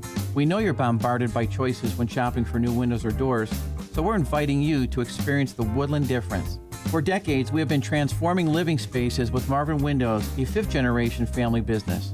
Marvin replacement windows have been known to increase the warmth of your cold rooms by 10 degrees. Think about that, 10 degrees warmer. When you welcome Woodland into your home, you will get a product expert to transform your living spaces, full-time, dedicated professional installers that you can trust in your home, along with the best products like Marvin. These are the reasons we're proud of our 5-star reviews and family legacy. No gimmicks, no pressure, and upfront pricing are why Woodland Windows and Doors is your trusted window and door expert in Chicagoland. Visit woodlandwindows.com to book your free in-home expert consultation. That's woodlandwindows.com, or stop by our showroom at the corner of Lake and Geary in Roselle. In 2012, the Journal of Cognition and Emotion published a study that showed that we make a decision to trust a person within 100 milliseconds of seeing their face. Making a good first impression has never been more important, and you can make that positive impression with a professional headshot from Tom Killoran Photography. Whether you're a job seeker trying to land your next position, or you're looking to build your business by connecting with prospective clients and customers, you need a high-quality headshot to use with your resume, portfolio, website, or other marketing materials. The experts at Tom Killoran Photography can work with you to capture the exact look you need for your professional presentation. Tom Killoran Photography is also the official photographer for AM 560 The Answer. To learn more and to see a sample of their work, just visit KilloranPhotography.com. That's KILLORAN Photography.com, or call them at 708-361-0025. Tom Killoran Photography, capturing important life moments for over 30 years. Maha starts with Virago, making America healthy again. With the worst flu season in years, you need an immune system boost. The stronger your immune system, the stronger your body fights and defends against So get Virago. Virago Immune Enhancement Support is a unique blend of 23 nutraceuticals, ingredients that have been available as individual nutraceuticals, but now working in synergy to maximize their effects. Recommended by medical physicians, dentists, and other healthcare professionals, Virago is the nutraceutical cocktail for immune support. Developed to strengthen your immune system for quick response to immune challenges, for short and long-term immunity, antiviral, anti-inflammatory, antioxidant. It even protects your heart, kidneys, liver, all in a unique liquid supplement for better absorption. Order online at myvirago.com. That's myvirago.com. myvirago.com. Use coupon code IMMUNE to save 30%. Quality ingredients for optimum health. Maha, making America healthy again starts with Virago. AM 560, The Answer. Coming up at 6:36, West Point won't have philosophy professor Graham Parsons to kick around anymore. Jeannie Ives will review the goings-on at her alma mater. That will be our opener for our next installment of Campus Beat at 6:36. Now we check the headlines.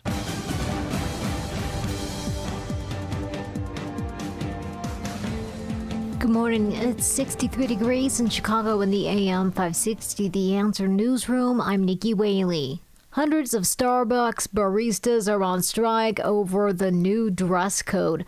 Workers at over 100 Starbucks across the country walked off the job this week to protest the new all-black dress code the company says will allow our iconic green apron to shine. The Baristas Union, Starbucks Workers United, is still trying to negotiate a contract with the coffee chain and says that's part of their protest. Walmart says it will soon raise prices due to tariffs. During the retail giant's earnings call yesterday, the CEO said even at the reduced levels announced this week, we're not going to be able to absorb all the pressure given the reality of narrow retail margins. He says that Walmart will do its best to keep prices as low as possible. He added the tariffs are raising costs for electronics and toys from China, as well as some food due to tariffs on Colombia, Costa Rica, and Peru. Customers will start to see higher prices take effect later this month. News is a service of AlmostFreeTeeth.com. Overpaying for dental implants is over. If you have a Blue Cross Blue Shield, PPO, or FEP, you could save 90% off on average to get your smile back. Learn more and check if you qualify at AlmostFreeTeeth.com. I check out the roads coming up in 2 minutes on AM 560 The Answer. I'm still going for it, even with higher stroke risk from atrial fibrillation and a regular heartbeat not caused by a heart valve problem. Over a 3-year study, Eliquis apixaban tablets reduced stroke risk better than warfarin, and over 97% of Eliquis patients did not experience a stroke. A first stroke occurred in 2.9% of warfarin patients versus 2.3% of Eliquis patients. Don't stop taking prescription Eliquis without asking your doctor. It may increase your stroke risk. Eliquis can cause serious and in rare cases fatal bleeding. Don't take Eliquis if you have an artificial heart valve, abnormal bleeding, or antiphospholipid syndrome. While taking, you may bruise more easily or take longer for bleeding to stop. A spinal injection while on Eliquis increases risk of blood clots, which may cause paralysis, the inability to move. Get medical help right away for unexpected bleeding, unusual bruising, or tingling, numbness, or muscle weakness. Medications such as aspirin products, NSAIDs, SSRIs, SNRIs, and blood thinners may increase bleeding risk. Tell your doctor about all planned medical or dental procedures. Learn more at Eliquis.com or call 1-855-ELIQUIS. You never want to miss one of life's most important moments. A graduation, a birthday, a first communion, a wedding. When these moments happen, you want to make sure to capture them so that you and your loved ones can remember them for years to come. For over 30 years, families have relied on Tom Kaloran Photography to capture important life moments. This locally owned family business can provide the solutions you need for your important event photography, from weddings and birthdays to class reunions and golf outings. No matter the size or scope, Tom Kaloran Photography will make sure you have lasting memories to share for years to come. Tom Kaloran Photography is also the official photographer for AM 560 The Answer. To learn more and to see their portfolio, just visit KaloranPhotography.com. That's KILLORAN photography.com. Or call them at 708-361-0025. Tom Kaloran Photography, capturing important life moments for over 30 years. Larry Elder here, and I'm excited to tell you about my new movie called Electric Vehicles, The Good, the Bad, and the Ugly. Now, I love my gas-powered car, but I also care about the planet. And so I pose the question, are EVs really better for the planet than gas-powered vehicles? An electric vehicle is a computer with 4 wheels and some seats. Torque is instantaneous. The batteries are lasting very long. Charging them at your house using solar is amazing. What do you do with these batteries when they go bad? Long distance, they create anxiety. Sitting in the parking lot just burst into flames. The components are made in China, so there could be tracking mechanisms put into Americans' cars. We're going to be relying on China. It's not just a movie about cars. It's about how we choose to shape our future and the ethical, environmental, and security issues they create. Electric Vehicles, The Good, the Bad, and the Ugly, produced by Impactful Pictures. Watch it or buy the DVD now at salemnow.com. That's salemnow.com. Stop feeling embarrassed about thinning hair and start looking and feeling your best with Hair Grow by New Nordic. Available online at Amazon, Walmart.com, and NewNordicUSA.com, or at your local CVS.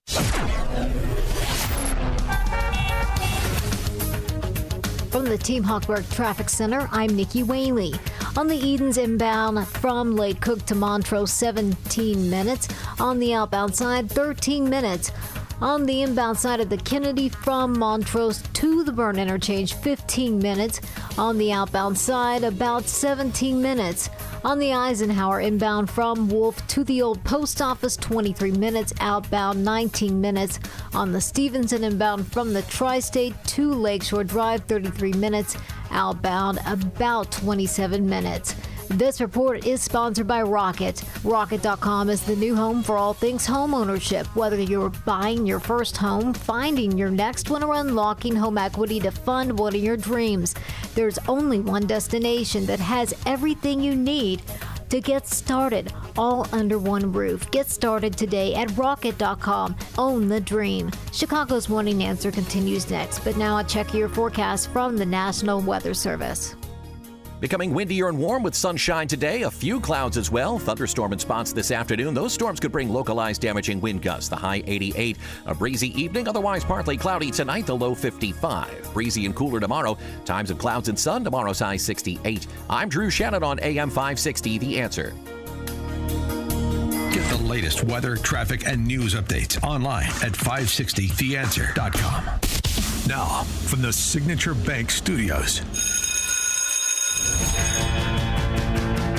'Cause they got the beat, the campus beat, the campus beat. Yeah, the campus beat. The campus beat. Jeannie Ives sitting in for Amy this morning, former state legislator, gubernatorial candidate.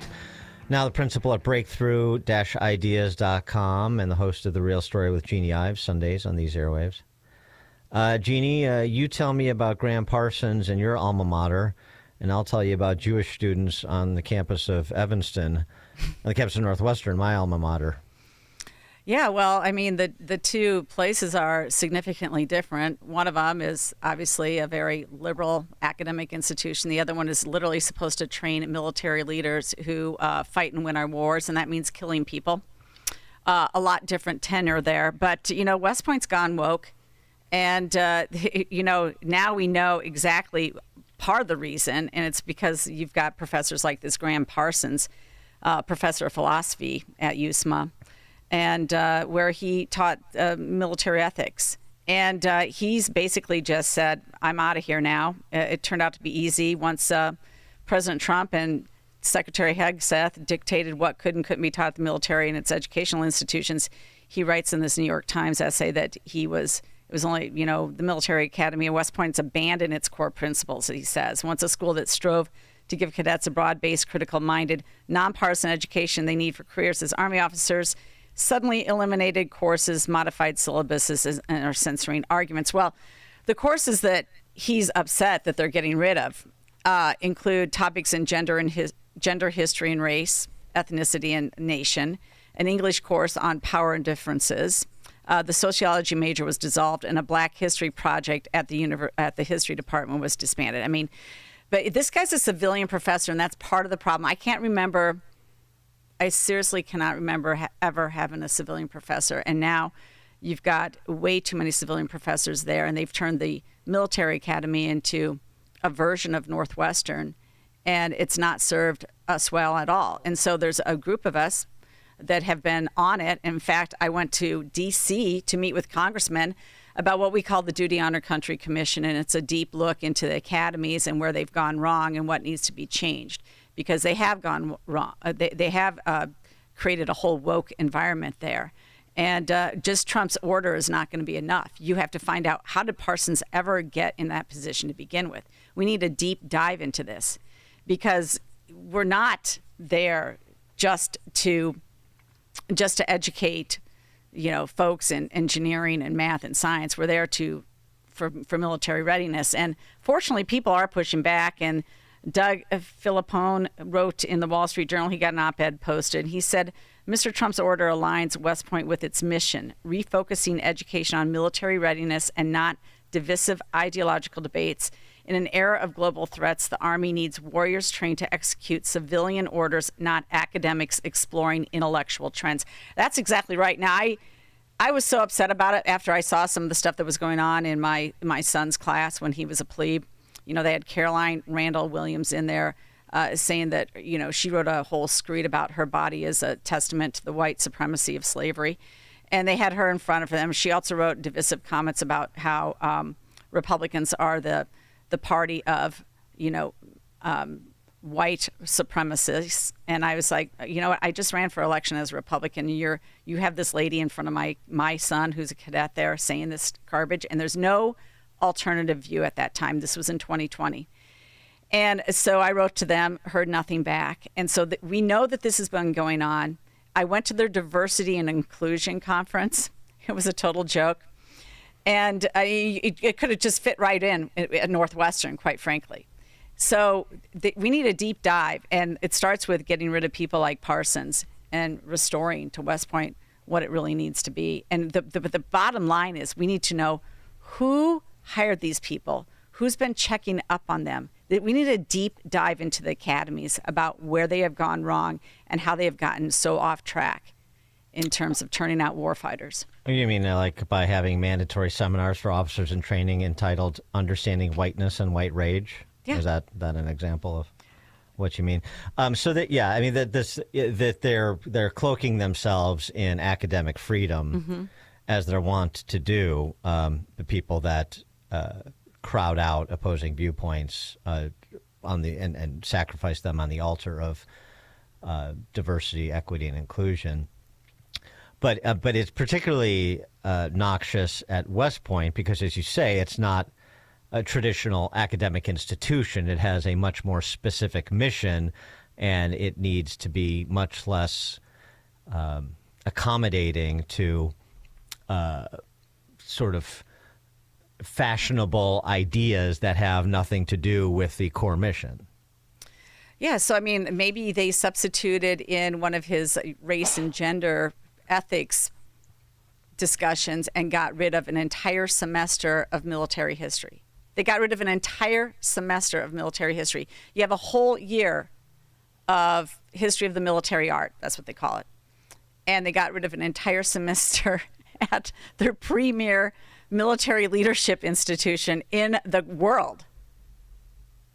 I mean, this is off track. It's wrong. Well, I mean, but with respect to the academy, the military academies, I mean, we saw it on display with Milley and Lloyd Austin in hearings during the Biden years, and Mark Milley holding court on his reading list that read like I'm sure Graham Parsons' summer reading list is. But the point is, though, that these are essentially political appointments on down the line. And so in terms of a deep dive, isn't just this sort of the consistent, the military academies and what's happened there, or at least what was happening until January 20th of 2025. It's just this drift left that moves at different paces depending on who's been president over the last, say, 40 years.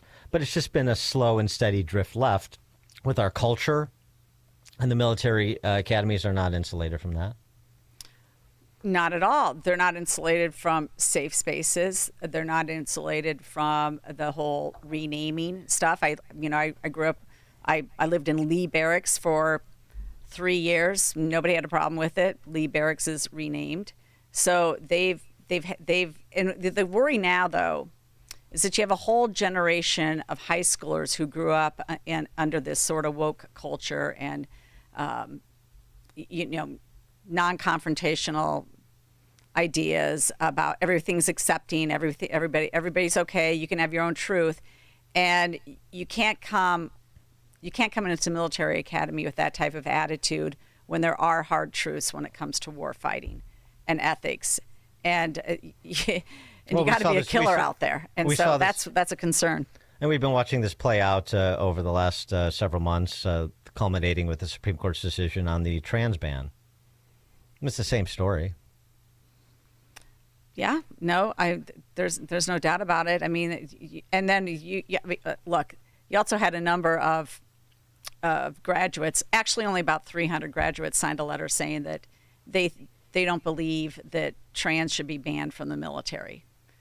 And my son's response was, you can get 300 people to sign on to anything. Yeah, that's actually not very many. So actually, that's a good sign.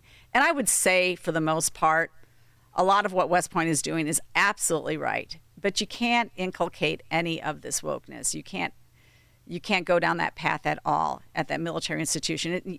There's a reason that you wear a uniform. It's for uniformity, and that matters in battle.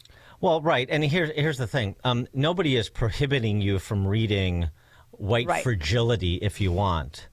I mean, this is what we talk about all the time with respect to these phony cries of censorship because some parents don't want explicit pornographic material in their kids' grade school library. That's not censorship. We're not talking about book banning.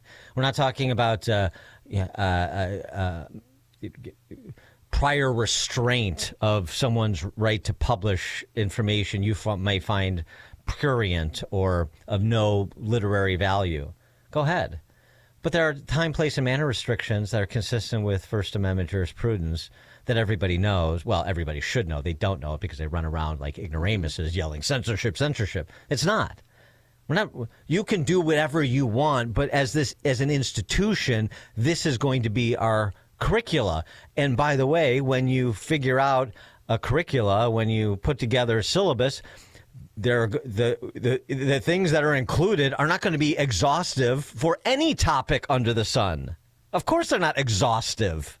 This is what we think is important as an institution. If you don't like it, don't come to our institution and go off to another institution that has curricula you like or independent study and read whatever you want. You're still a free person, but you don't just get to dictate what institutions are going to do. Regardless of what the leadership of those institutions say they're going to do consistent with their mission. And this is sort of ironically, the philosophical trap that Graham Parsons found himself in, making this rather strained claim of violation of academic freedom here. Because he had, of course, no concerns, no academic freedom complaints when it was Thomas Aquinas or other curricula choices that were not being made under previous leadership of West Point. Yeah, but like everything, it is a matter of leadership. So what leaders allowed Graham Parsons to operate in that environment? Well, he was we really there for need 13, to find that out. Well, he's there for 13 years, so it's, it's more than one, right? Yeah, absolutely. So, and I think that's the heart of what at least our little cabal wants to get to is who's responsible for essentially the wokeness in the military that is just now being arrested under Trump and Hegseth. So that's the question. Back in the civilian world, my alma mater, things are going less well than they are at your alma mater, unsurprisingly. The Department of Health and Human Services, you know the story, every time Northwestern's in the news, the value of my degree declines. The Department of Health and Human Services announcing this week it will investigate Northwestern University for alleged civil rights violations against Jewish students. I mean, I love all the liberal Jewish students that have matriculated at Northwestern, that donate to Northwestern. I mean, what you finance, it's incredible. What you finance. Are you paying any attention? This is not the first investigation. This is an investigation by HHS after the Trump administration froze $800 million in federal funding. And over 100 labs across the university received stop work notices.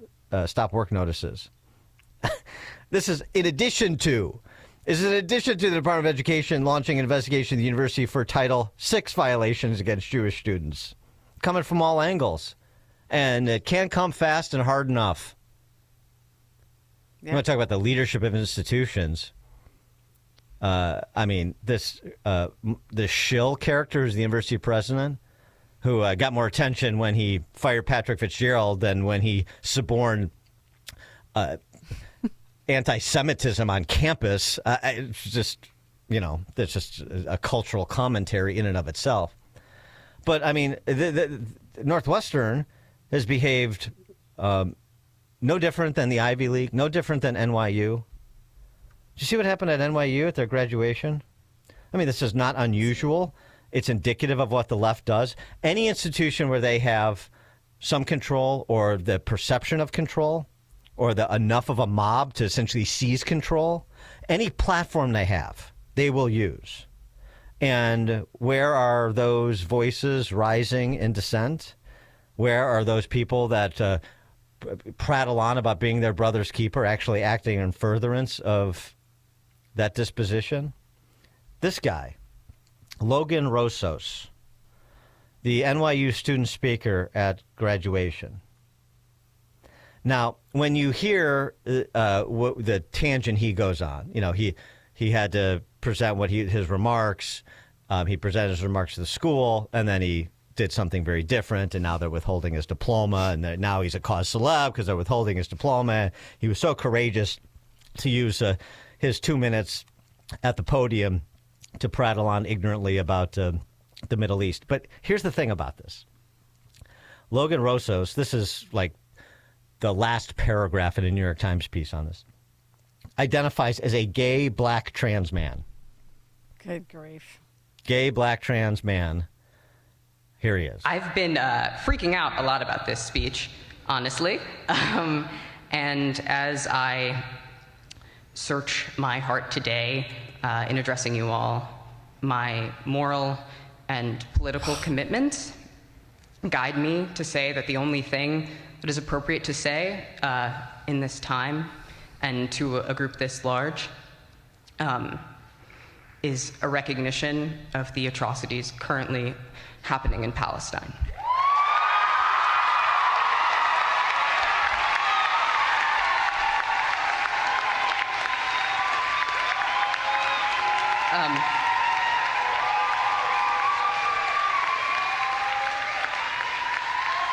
I want to say that the genocide currently occurring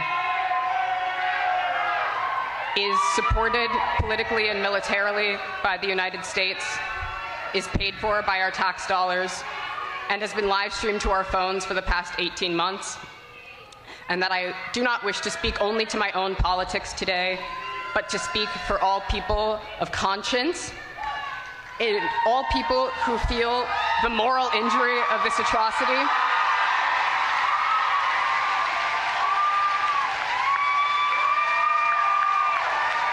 And I want to say that I condemn this genocide and complicity in this genocide.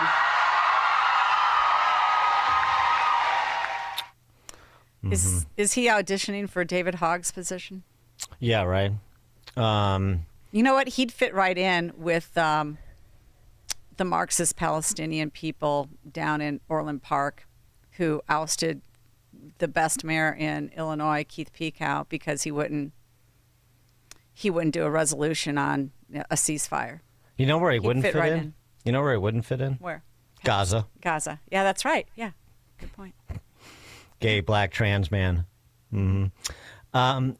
Just once at one of these convocations, I'd like to see some sensible non-leftist student, doesn't even need to be conservative, say, you know what, I could use my 2 minutes to offer my political views on the president or whatever the current controversy is. But let me just offer, more of a commentary on America's culture from the perspective of, a 22-year-old preparing to go into the world and the workforce in the world. Wouldn't that be nice to have something thoughtful that wasn't such cheap partisan politics, that wasn't just feeding raw meat to a ravenous mob like he did? I mean, which just further denigrates NYU and whatever prestige was associated with that school. But, somebody to actually put like the work in to try to come up with something, in the vein of T.S. Eliot that actually represents some thinking that happened while they matriculated at one of these formerly, quote unquote, elite universities. Boy, I'd love to see that. So, in my lifetime. Yeah, in a way, though, it's great that they expose themselves, because there's probably potential employers out there that if they do a Google search now, they'll be like, not hiring that guy. Yeah, no question about it. Bill Ackman. He will not be working for Bill Ackman, I'll tell you that. And plus, he wouldn't be working for anyway, because he's like some, what was his major? It was like cultural criticism or, it's just made up. Hocus pocus. Mm-hmm. Lewis in Brenham, Texas. Good morning. How are you guys this morning?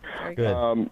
What I wanted to make the comment was I spent 10 years in the Marine Corps, and I'm not surprised that this is happening at our military educational institutions, because we see this in the military all the time. Unfortunately, I got to see some of it at the tail end of 2011 when I got out. You have these forcible ideas and notions and ideologies that are being pushed into the military with trans and stuff like that, and making other individuals conform to their ideas. And the unfortunate part about it is it's making life in the military difficult for these young kids who are coming in, and they're seeing these type of things, and when they're getting out, these are the ideologies and the thoughts that they're taking with them, because they feel like this is what's been pushed on them for the past 4 or 5 years, whatever, that this is the thought process of how the real world works, when it truly isn't. And, the unfortunate part about it is until it completely gets taken out of our military, I think our military is going to be completely weakened by it. No, Lewis, you raise a really good point. You raise a really good point, though, just real quick here. Because of the way that the military trains, and that you are operating as a group, and a groupthink actually does make a difference in some cases. I mean, you're so indoctrinated there in this little confine of beliefs and systems that if you get the wrong belief systems in there and it's inculcated in them deeply, then it's worse. It's actually worse. It's harder to break through that. So that's why this all needs to go away. All right, coming up at 7:07, we're going to turn our attention to oral arguments before the Supreme Court in the CASA case. This is about birthright citizenship, but there's an intermediate issue, and the intermediate issue is the universality of federal injunctions, federal district court injunctions. Some interesting exchanges between the lawyers and the justices. We'll pour over them with Mark Miller, senior attorney at the Pacific Legal Foundation, at 7:07. But now it is time to check the headlines. AM 560 WIND Chicago. It's 7 o'clock. Heading home. I'm Chris Foster, Fox News. President Trump's on his way back to the U.S. after a 3-nation Middle East trip ending in the United Arab Emirates. He says on Air Force One, he'll meet with Russian President Vladimir Putin as soon as he can about ending the war with Ukraine. He and I will meet. I think we'll solve it, or maybe not, but at least we'll know And if we don't solve it, it'll be very interesting. Low-level Ukraine peace talks are happening today in Turkey. The president also says Iran's been given a nuclear deal proposal to consider. The Secret Service is investigating former FBI Director James Comey over a social media post with a photo of seashells he saw on the beach, forming the numbers 8647, taken to mean 86, get rid of, 47, the 47th president, Donald Trump. Homeland Security Secretary Tulsi Gabbard on Fox says Comey prosecuted mobsters and gangsters. People who know and execute other humans and use this exact lingo of 86. Comey deleted the post and says it never occurred to him that it could be associated with violence.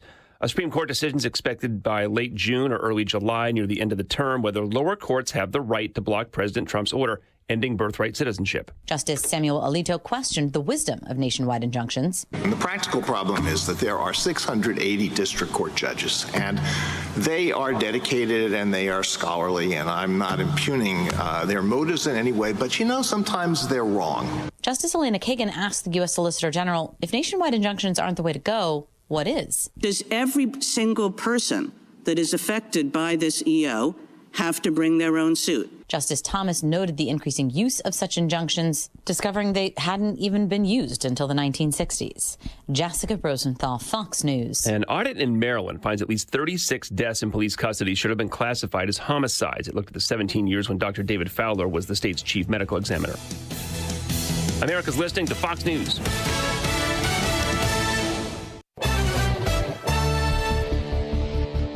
Good morning. It's 64 degrees in Chicago in the AM 560. The Answer Newsroom. I'm Nikki Whaley. Vice President J.D. Vance and Secretary of State Marco Rubio will be at the Vatican this Sunday for the inaugural Mass of Pope Leo XIV. The Vatican says Vance and Rubio will be among the U.S. delegation attending the Mass, along with Second Lady Usha Vance. Leo is the first American pope and was a cardinal in Chicago before being elected this month. Vice President Vance is Catholic and had met with Pope Francis shortly before his death. I'm Mark Mayfield. Damage is being reported after storms swept through the Chicago area. The severe weather hit the region last night, resulting in fallen trees and downed power lines.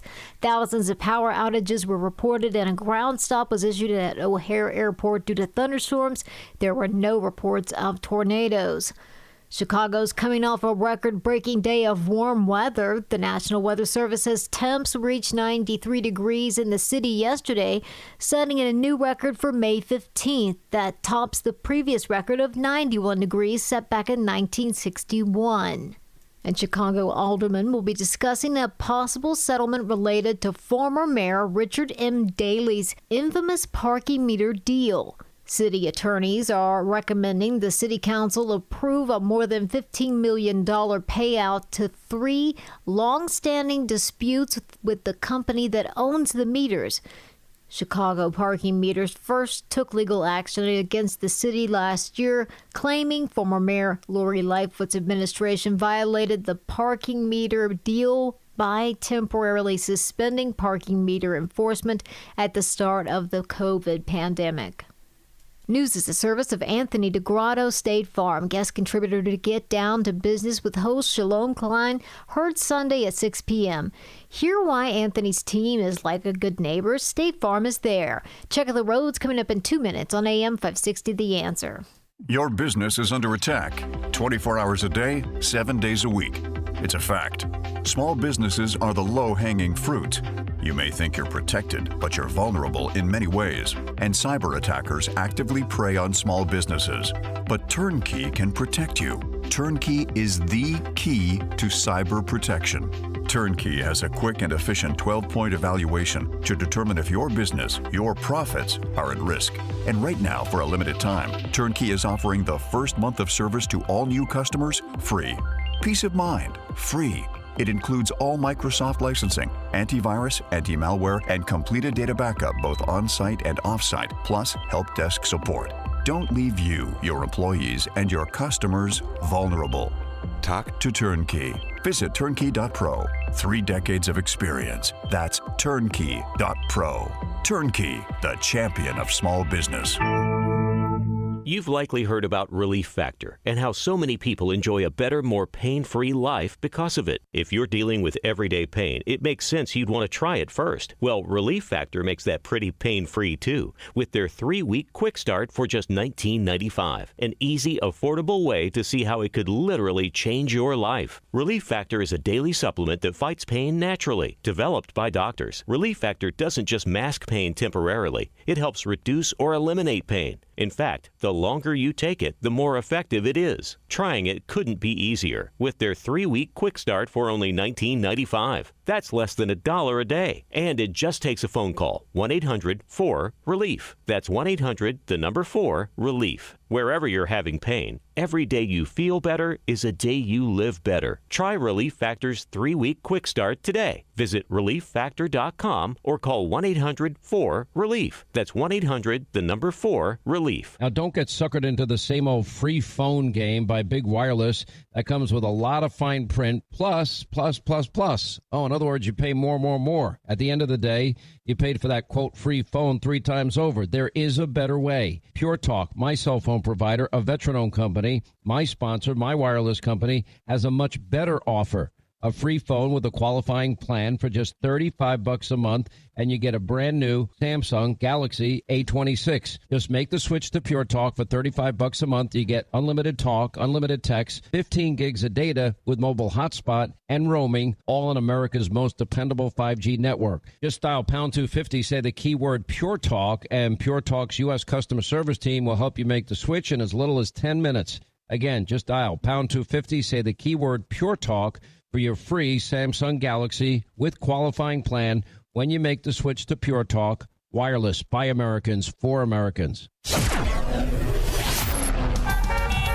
the Team Hochberg Traffic Center, I'm Nikki Whaley. On the Edens inbound from Lake Cook to Montrose, 18 minutes, outbound 14 minutes.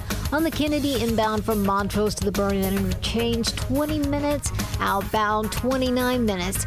On the Eisenhower inbound from Wolf to the Old Post Office, 35 minutes, outbound 23 minutes. On the Stevenson inbound from the Tri-State to Lakeshore Drive, 42 minutes, outbound 21 minutes. Traffic is a service of AlmostFreeTeeth.com. Overpaying for dental implants is over. If you have a Blue Cross Blue Shield PPO or FEP, you could save 90% off on average to get your smile back. Learn more and check if you qualify at AlmostFreeTeeth.com. Chicago's Morning Answer continues next, but now I check your forecast from the National Weather Service. Today becoming windier and warm with sunshine, a few clouds, a thunderstorm in spots this afternoon. Storms could bring localized damaging wind gusts, the high 88. Tonight a breezy evening, otherwise partly cloudy, low 55. Tomorrow, breezy and cooler, clouds and sun, a high of 68. I'm Drew Shannon on AM 560, The Answer. Get the latest weather, traffic, and news updates online at 560theanswer.com.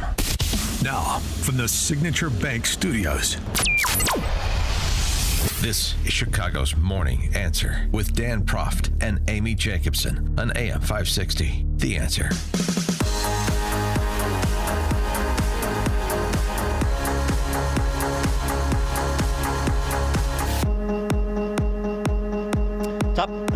Top of the morning, Dan. And in for Amy this morning, Jeannie Ives, former state legislator, gubernatorial candidate, now the principal at breakthrough-ideas.com, also the host of The Real Story with Jeannie Ives on these airwaves on Sundays. Yesterday, the Supreme Court heard oral arguments in the Trump v. Casa, state of Washington, state of New Jersey cases.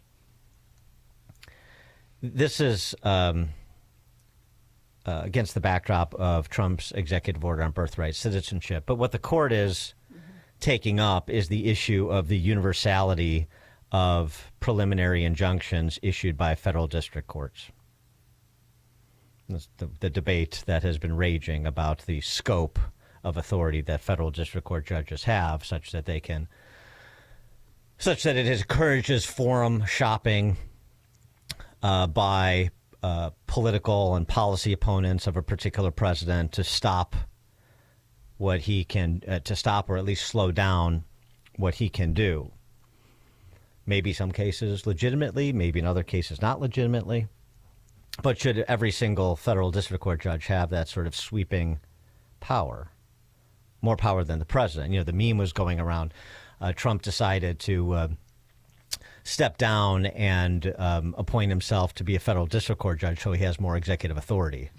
I mean, this is the joke of it, essentially. So this was an interesting exchange between John Sauer and Sotomayor. Now, again, she starts with what she calls the clear Supreme Court precedents on the issue in the background here, which is the interpretation of the clause in the 14th Amendment that she will allege confers birthright citizenship.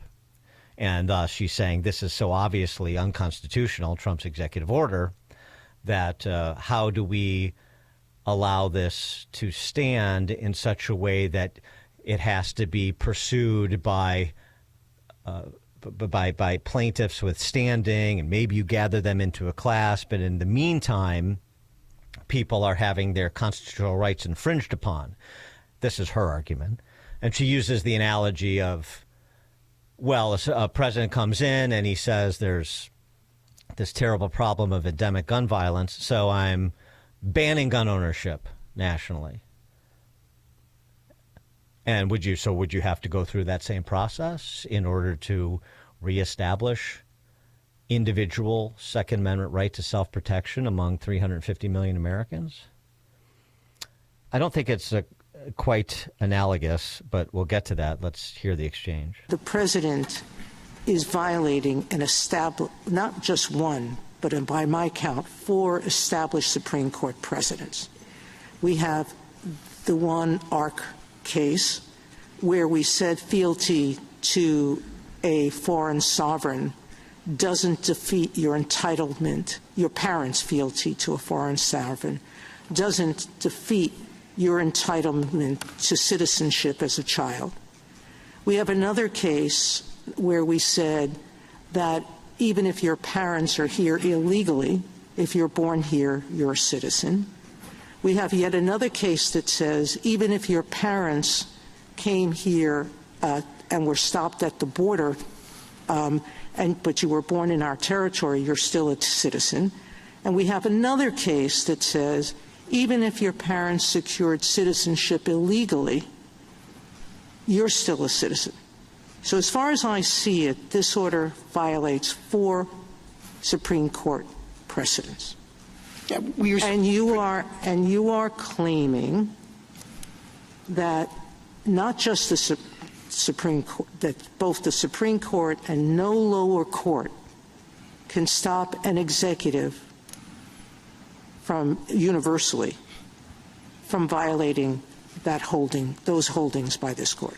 We are not claiming that because we're conceding that there could be an inappropriate case. Only a class. Only Can I hear the rest of his answer? A Rule 23 class action. And then the more fundamental point as to all those Supreme Court decisions you referred to. So what do we do temporarily?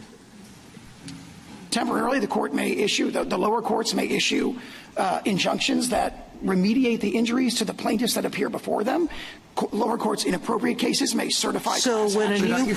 So when a new president orders that because there's so much gun violence going on in the country, and he comes in and he says, I have the right to take away the guns from everyone, then people, and he sends out the military to seize everyone's guns. We and the courts have to sit back and wait until every named plaintiff or every plaintiff whose gun is taken comes into court. In appropriate cases, courts have certified class actions on an emergency basis. We found at least 4 cases in recent years where that was done. But more fundamentally, we profoundly disagree with the characterization of the merits. This is now fully briefed in the Ninth Circuit in case number 25-807, where we describe how that characterization of the holding of Wong Kim Ark and the other decisions is profoundly incorrect. So there's a couple of issues there. There's the merits of the Supreme Court jurisprudence on the issue and whether or not any of those cases are exactly on point with respect to Trump's executive order. And then there's the issue that's actually at bar with the court right now, which is the universality of these federal district court injunctions, preliminary injunctions, For more on this, we're pleased to be joined by Mark Miller, senior attorney at the Pacific Legal Foundation. Mark, thanks for joining us. Appreciate it. Great to be with you. Good morning. Morning. How would you respond to Sotomayor's critique there and the analogy she uses with respect to a president that would come in and say, because there's gun violence in America, I'm banning individual gun ownership, and and if a federal district court can't enjoin that nationally, well, then you're going to have to file all sorts. Everybody's going to file an individual case, or you have to organize into a class. And meanwhile, Americans' constitutional rights would be violated. And so, how does that make sense? Well, I guess I'd say two things. There are three things. First, I think Mr. Sauer, the Solicitor General, did a great job of responding. Two, I applaud her for showing that this issue, cuts both ways. Nationwide injunctions have been used against Republican presidents and Democrat presidents, against Biden. Some of Biden's unconstitutional actions were blocked by nationwide injunctions, and conservatives would applaud that. But third, I agree with you that I don't think her analogy takes you where she wants to go, because as Mr. Sauer pointed out, that you can block those, first of all, with individual injunctions, just as to the individuals who sued, and then through a class action. So this idea that without nationwide injunctions, there would be nothing you could do to block unconstitutional action like seizing guns is just faulty. And it is the kind of logic that oftentimes gets sussed out in the lower courts when a case is not rushed to the Supreme Court. This case was rushed, and so some of the arguments were a little bit superficial. And I think that argument is superficial, even though I do take her point. I think she's making a good one, that this issue does cut both ways politically. Well, that's right. Well, the other issue too is, just raising, injunction against Biden doing things like socializing student loan debt. Well, and then the president could just ignore them, and where's the Supreme Court to enforce that? But on the issue of the injunctions themselves, it seems to me, and in another exchange, I think it was with Kagan, and then Amy Coney Barrett rode to her rescue to sort of restate her positions, which is disturbing. But anyway, the idea is, Sauer said this, it's okay for things to percolate from the lower court to the high court. So if you had something like Sotomayor's hypothetical, where a president banned individual gun ownership, I mean, that would make its way from a federal district court to the Supreme Court post haste. And it's much like this birthright citizenship case is much like is happening with this birthright citizenship case. So there is a way to say, if somebody is really doing something that is beyond the pale or in great controversy, well, this is why we have Supreme Court justices to exercise the good judgment to take up the issue and issue a definitive holding. Yeah, I agree with you. In fact, there's a great example of the way they can take cases quickly. That everyone remembers, even though it feels like a lifetime ago, when Colorado, in the Trump versus Anderson case, Colorado tried to keep President Trump off the ballot for 2024. Colorado Supreme Court ruled in December, and if I recall correctly, it was about 60 days in February when the Supreme Court heard that case and very quickly ruled against what Colorado had done. Yeah. And so when the Supreme Court wants to take a case quickly, it can do so, and absolutely agree with you. That does sort of undercut the point Justice Sotomayor is trying to make about the slowness of challenging a decision. Well, it's interesting. I think Professor Turley pointed this out too, that Kagan was trying to bail water, which is why she needed Amy Coney Barrett's help, because she previously was critical of these nationwide injunctions for the exact reasons that Trump and Trump supporters are arguing today, which is they encourage forum shopping. They essentially undermine the power of the executive, and it is problematic to have political opponents of an incumbent administration running around to federal judges all over the country, just trying to get things stopped, and in many cases illegitimately so. Yeah. I mean, Justice Gorsuch, Justice Alito, Justice Thomas, and as you said, Justice Kagan are on the record as thinking nationwide injunctions are a problem. And as you said, Kagan is sort of backpedaling, or at least appeared to be in the oral argument. it will be interesting to see how this plays out, where you have judges on both sides or justices on both sides of the political aisle, if you will, have agreed nationwide injunctions are abused. As Justice Thomas said yesterday, you might have that audio, he said, the nation survived into the 1960s without nationwide injunctions. Yeah. Why do we have to have them now? And that's, the typical practical common sense point Justice Thomas likes to make. As a non-lawyer, can I ask a question here?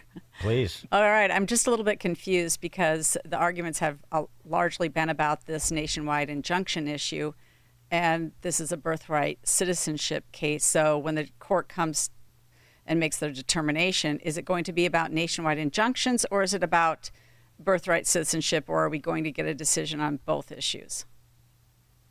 I think that is definitely the $64,000 question, Jeannie. There's really two points I can make to that. First of all, I think the justices would probably prefer, most of them anyway, not to get into the birthright citizenship question. To the extent it did come up in yesterday's argument, I don't think it looks good for President Trump. And that feeds into my other point about the nationwide injunction issue, which is, since so many justices and so many lawyers and judges generally agree that they're a bad idea in most instances, this was probably not the best case for the Trump administration to bring the nationwide injunction issue up to the court, because if ever a law needed to be blocked, a lot of people think, or executive order needed to be blocked, a lot of people think President Trump's executive order, flying in the face of 150 years of Supreme Court jurisprudence, as Justice Sotomayor tried to argue in that earlier audio clip, isn't the right case, because there's a good chance the administration is going to lose. As came up in the argument, pretty much every judge looking at this is saying you have a tough road to hoe. And so you generally want to push a case like this where you probably are right, where all of the cases on your side. Here, not so much, which isn't to say President Trump will lose on birthright citizenship, but he is arguing in the face of 150 years of precedent. And so bringing up nationwide injunctions here may not have been the wisest move. Yeah, but interesting to see how that plays out. But to be fair to Trump and Sauer, I mean, if he would have brought this up in the context of a executive order renaming the Gulf of Mexico the Gulf of America, because this other executive order is hanging out there, the justices would have all had an eye towards these other executive orders. I mean, they don't. It's fun to think that they have halos on and they're very tunnel visioned on just what's in front of them, but we know that's not true. And not only is that right, Dan, but I also agree that everything Trump does, when I say he's flying in the face of 150 years of precedent, it seems sometimes with the media, everything Trump does is the worst thing ever. So no matter what, no matter how they brought this up, right, the court would have been faced with the world saying, oh my gosh, this is the most horrible thing ever, even though there are examples of presidents on both sides of the aisle doing the kinds of things President Trump is doing. It's always the worst thing ever. Well, the other issue of them issuing any sort of holding on birthright citizenship, as Sauer mentioned, it's fully briefed before the Ninth Circuit, so why would they jump the gun? Yeah, 100% agree. And the problem for those who oppose the president on birthright citizenship is they ignore, and I'm not saying I agree with them, but the experts that support President Trump make the point that it doesn't just say if you're born here, the 14th Amendment doesn't just say if you're born here, you're a citizen. It says you're subject to the jurisdiction thereof. You're born here and subject to the jurisdiction. The question is, what does that mean? It means diplomats who have children, ambassadors who have children, they're in the state, their children are not citizens because they're not subject to the United States. Right. It also meant at the time that Indians, Native Americans were not subject to the United States if they left the reservation. The question becomes, how do you apply that to illegal immigrants? And that's an up-for-grabs question at the Supreme Court, even if it's a tough question for President Trump to win on. Mark Miller, senior attorney at the Pacific Legal Foundation. Mark, thank you for your time and insights. Appreciate it. Always great to be with you. Thank you. And you joined us on the Turnkey.Pro answer line. The stories you need to know to start your day. This is Chicago's Morning Answer on AM 560. The Answer. Enjoy uninterrupted programming from Dan Proft and Amy Jacobson around the clock, all day, every day, including daily replays of Chicago's Morning Answer on Dan and Amy 24/7. Listen now at danandamy247.com.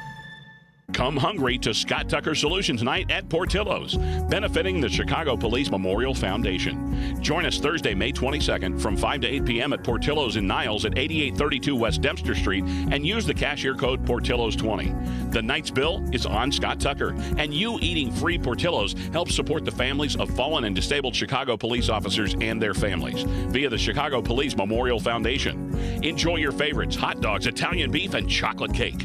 Scott Tucker is picking up the check, and Portillo's is donating 20% of gross sales to the Chicago Police Memorial Foundation. So bring your appetite to Scott Tucker Solutions Night at Portillo's. It's Thursday, May 22nd from 5 to 8 p.m. at the Portillo's in Niles at 8832 West Dempster Street. And make sure to use the cashier code Portillo's20. Eat well and come out and run up Scott Tucker's bill and support the Chicago Police Memorial Foundation. We'll see you there. Investment advisory products and services made available through AE Wealth Management, LLC, a registered investment advisor. We always use M13. They can print anything. They design and price match. M13 does amazing work. M13 Graphics has helped make our brand stand out. They're definitely the best for less. Before M13, amateur.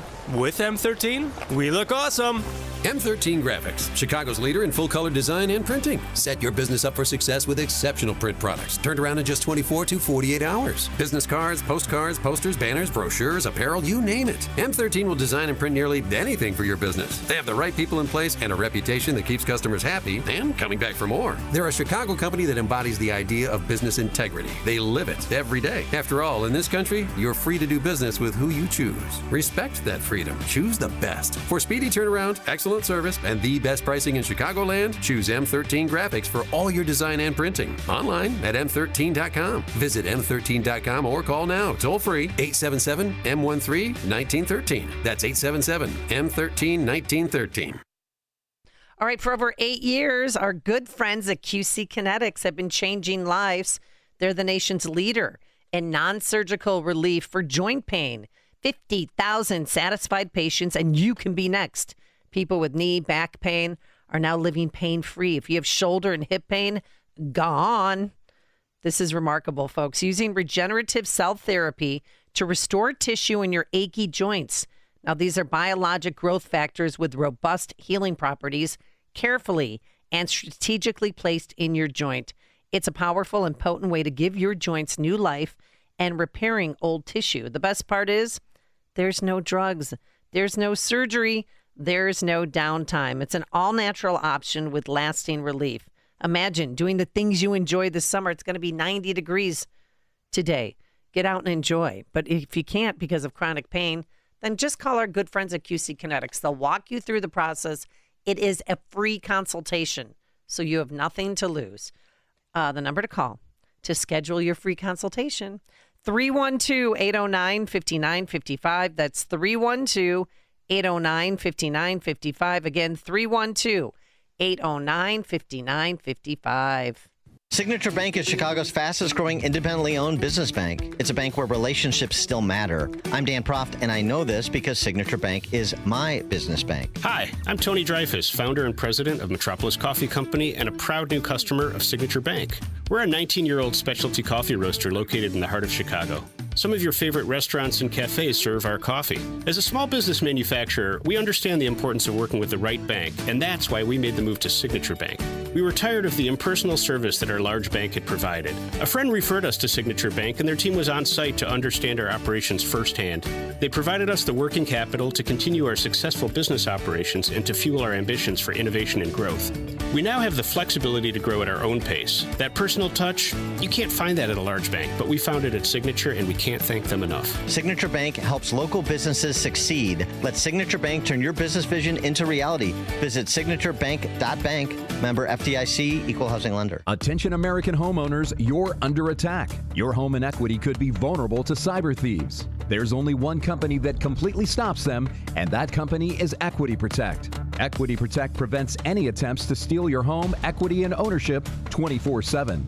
Get your free risk report today by texting the word HOME to 94878. That's right, text the word HOME to 94878 to get your free risk report. Keep your equity and legacy safe with Equity Protect. AM 560, The Answer. All right, coming up at 7:37. Hey, Jeannie, it's your favorite topic. Big tax and big spending Republicans.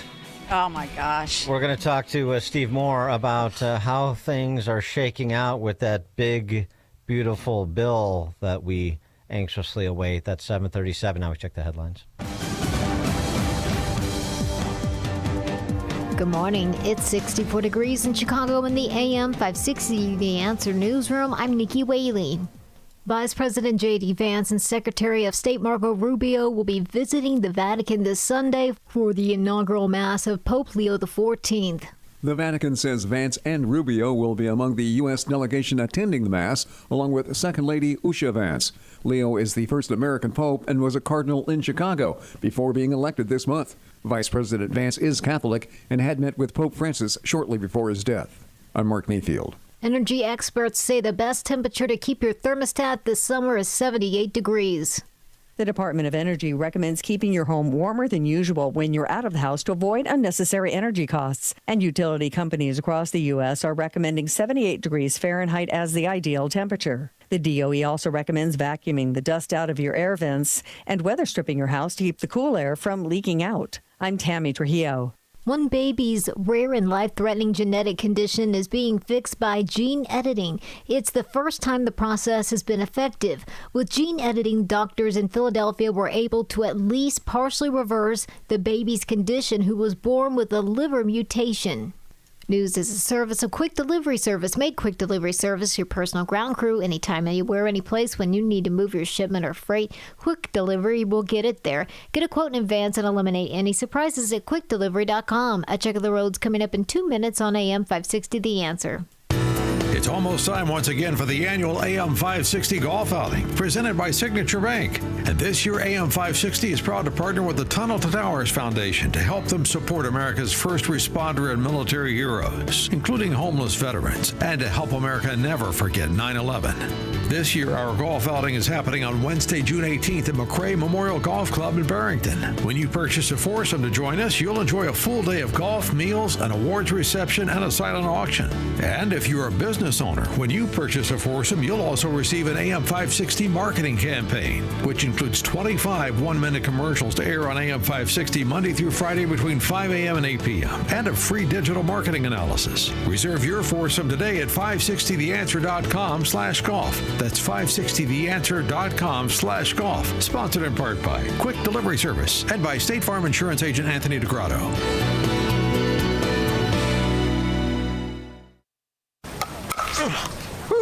That shot was money, Lisa. Hey, speaking of, did you ever figure out what to do with your parents' old coin collection? Not yet. I need a reputable dealer to appraise them. I have no clue what they're worth. I just finished working on my dad's estate collections. I took it all to Fox Valley Coins. Their customer service was the best. Plus, they're super honest and reputable, but most importantly, experienced. They'll give you the best prices. Really? They handle estate collections? Absolutely. Buying, selling, appraising, they do it all. It was quick and simple, and we maintained our privacy. Fox Valley Coins made the whole process easy. That's exactly what I need. Are they local? Right in Naperville. They have an easy website to remember. FoxValleyCoins.com. Perfect. Now let's see if you can return this shot. Whether buying or selling or just want valuation, Fox Valley Coins is your trusted gold and silver dealer. Visit Fox Valley Coins, 1 light north of I-88 on Route 59 at the Naperville-Warrenville border. FoxValleyCoins.com. Family-owned integrity since 1981. The South Suburban Humane Society is building a better world for pets in Chicago's Southland. They provide adoption, lost-found services, and care for more than 4,000 pets a year, as well as helping pet owners with a low-cost spay-neuter clinic and low-cost vet services. Their new animal resource campus opened last year in Madison off I-57 and Lincoln Highway, with the shelter and both clinics in one location. Volunteers, fosters, adopters, and donors are greatly needed. Join our mission. Visit southsuburbanhumane.org. A healthy fawn may be seen frolicking in its pen, a rehabilitated horse back running happily in the pasture, recovered from injury and neglect. The success of animals like these is from the dedicated volunteers at Paws Critter Crossing. Paws Critter Crossing, located here in Chicagoland, is a nonprofit rehabilitation center for injured and orphaned wildlife and a sanctuary for abused and neglected farm animals. Help PCC raise funds to continue their mission. Go to pawscrittercrossing.org. No donation is too small. Stop feeling embarrassed about thinning hair and start looking and feeling your best with Hair Grow by New Nordic. Available online at Amazon, Walmart.com, and NewNordicUSA.com, or at your local CVS. From the Team Hochberg Traffic Center, I'm Nikki Whaley. On the Edens inbound from Lake Cook to Montrose, 18 minutes. Outbound, 14 minutes. On the Kennedy inbound from Montrose to the Burn Interchange, 28 minutes. Outbound, 38 minutes. On the Eisenhower inbound from Wolf to the Old Post Office, 36 minutes. Outbound, 23 minutes. This report is sponsored by Mattress Firm. Don't postpone better sleep. Shop Mattress Firm's Memorial Day sale now. Upgrade to a premium bed from a curated selection and take your rest to the next level. Don't miss out. Visit Mattress Firm today. Get matched. Sleep at night. Chicago's Morning Answer continues next, but now a quick check of your forecast from the National Weather Service. Becoming windier and warm with sunshine today, a few clouds as well. Thunderstorm in spots this afternoon. Those storms could bring localized damaging wind gusts. The high 88. A breezy evening, otherwise partly cloudy tonight, the low 55. Breezy and cooler tomorrow. Times of clouds and sun, tomorrow's high 68. I'm Drew Shannon on AM 560, The Answer. Get the latest weather, traffic, and news updates online at 560theanswer.com. Now, from the Signature Bank Studios.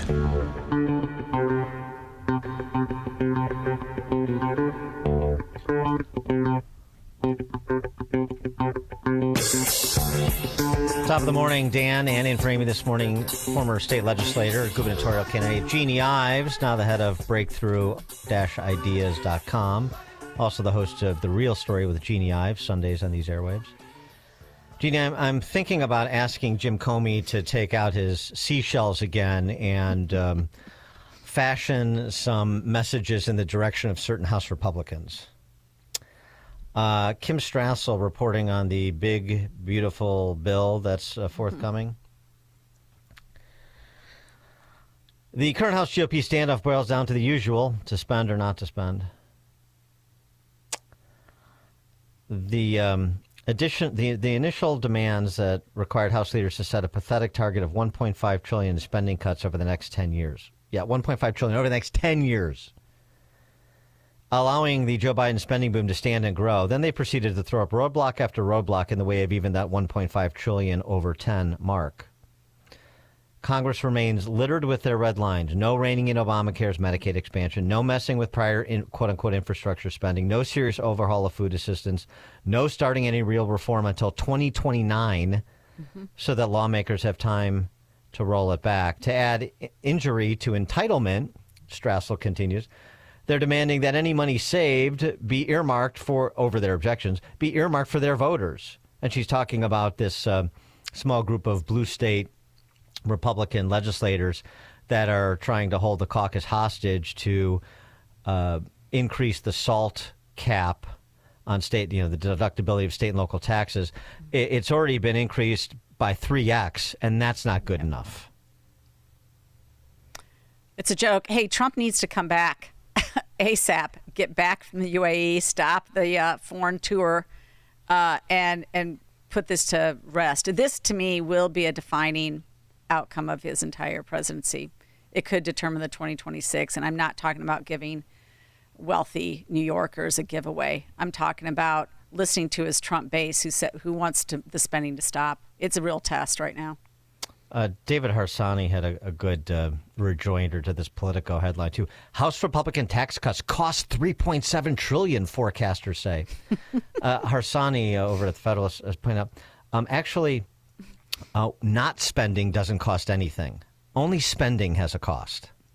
And it's a nice retort, but it's also an important point that we talk about this in all the wrong way, and Republicans fall into the trap too, talking about our money like it's the government's money, right? Spending is what costs. Keeping our money, there's no cost to it. Yeah, that's the way it needs to be talked about. That's and reflective of a philosophy that people are committed to. But unfortunately, there are some House and Senate Republicans who are not so committed.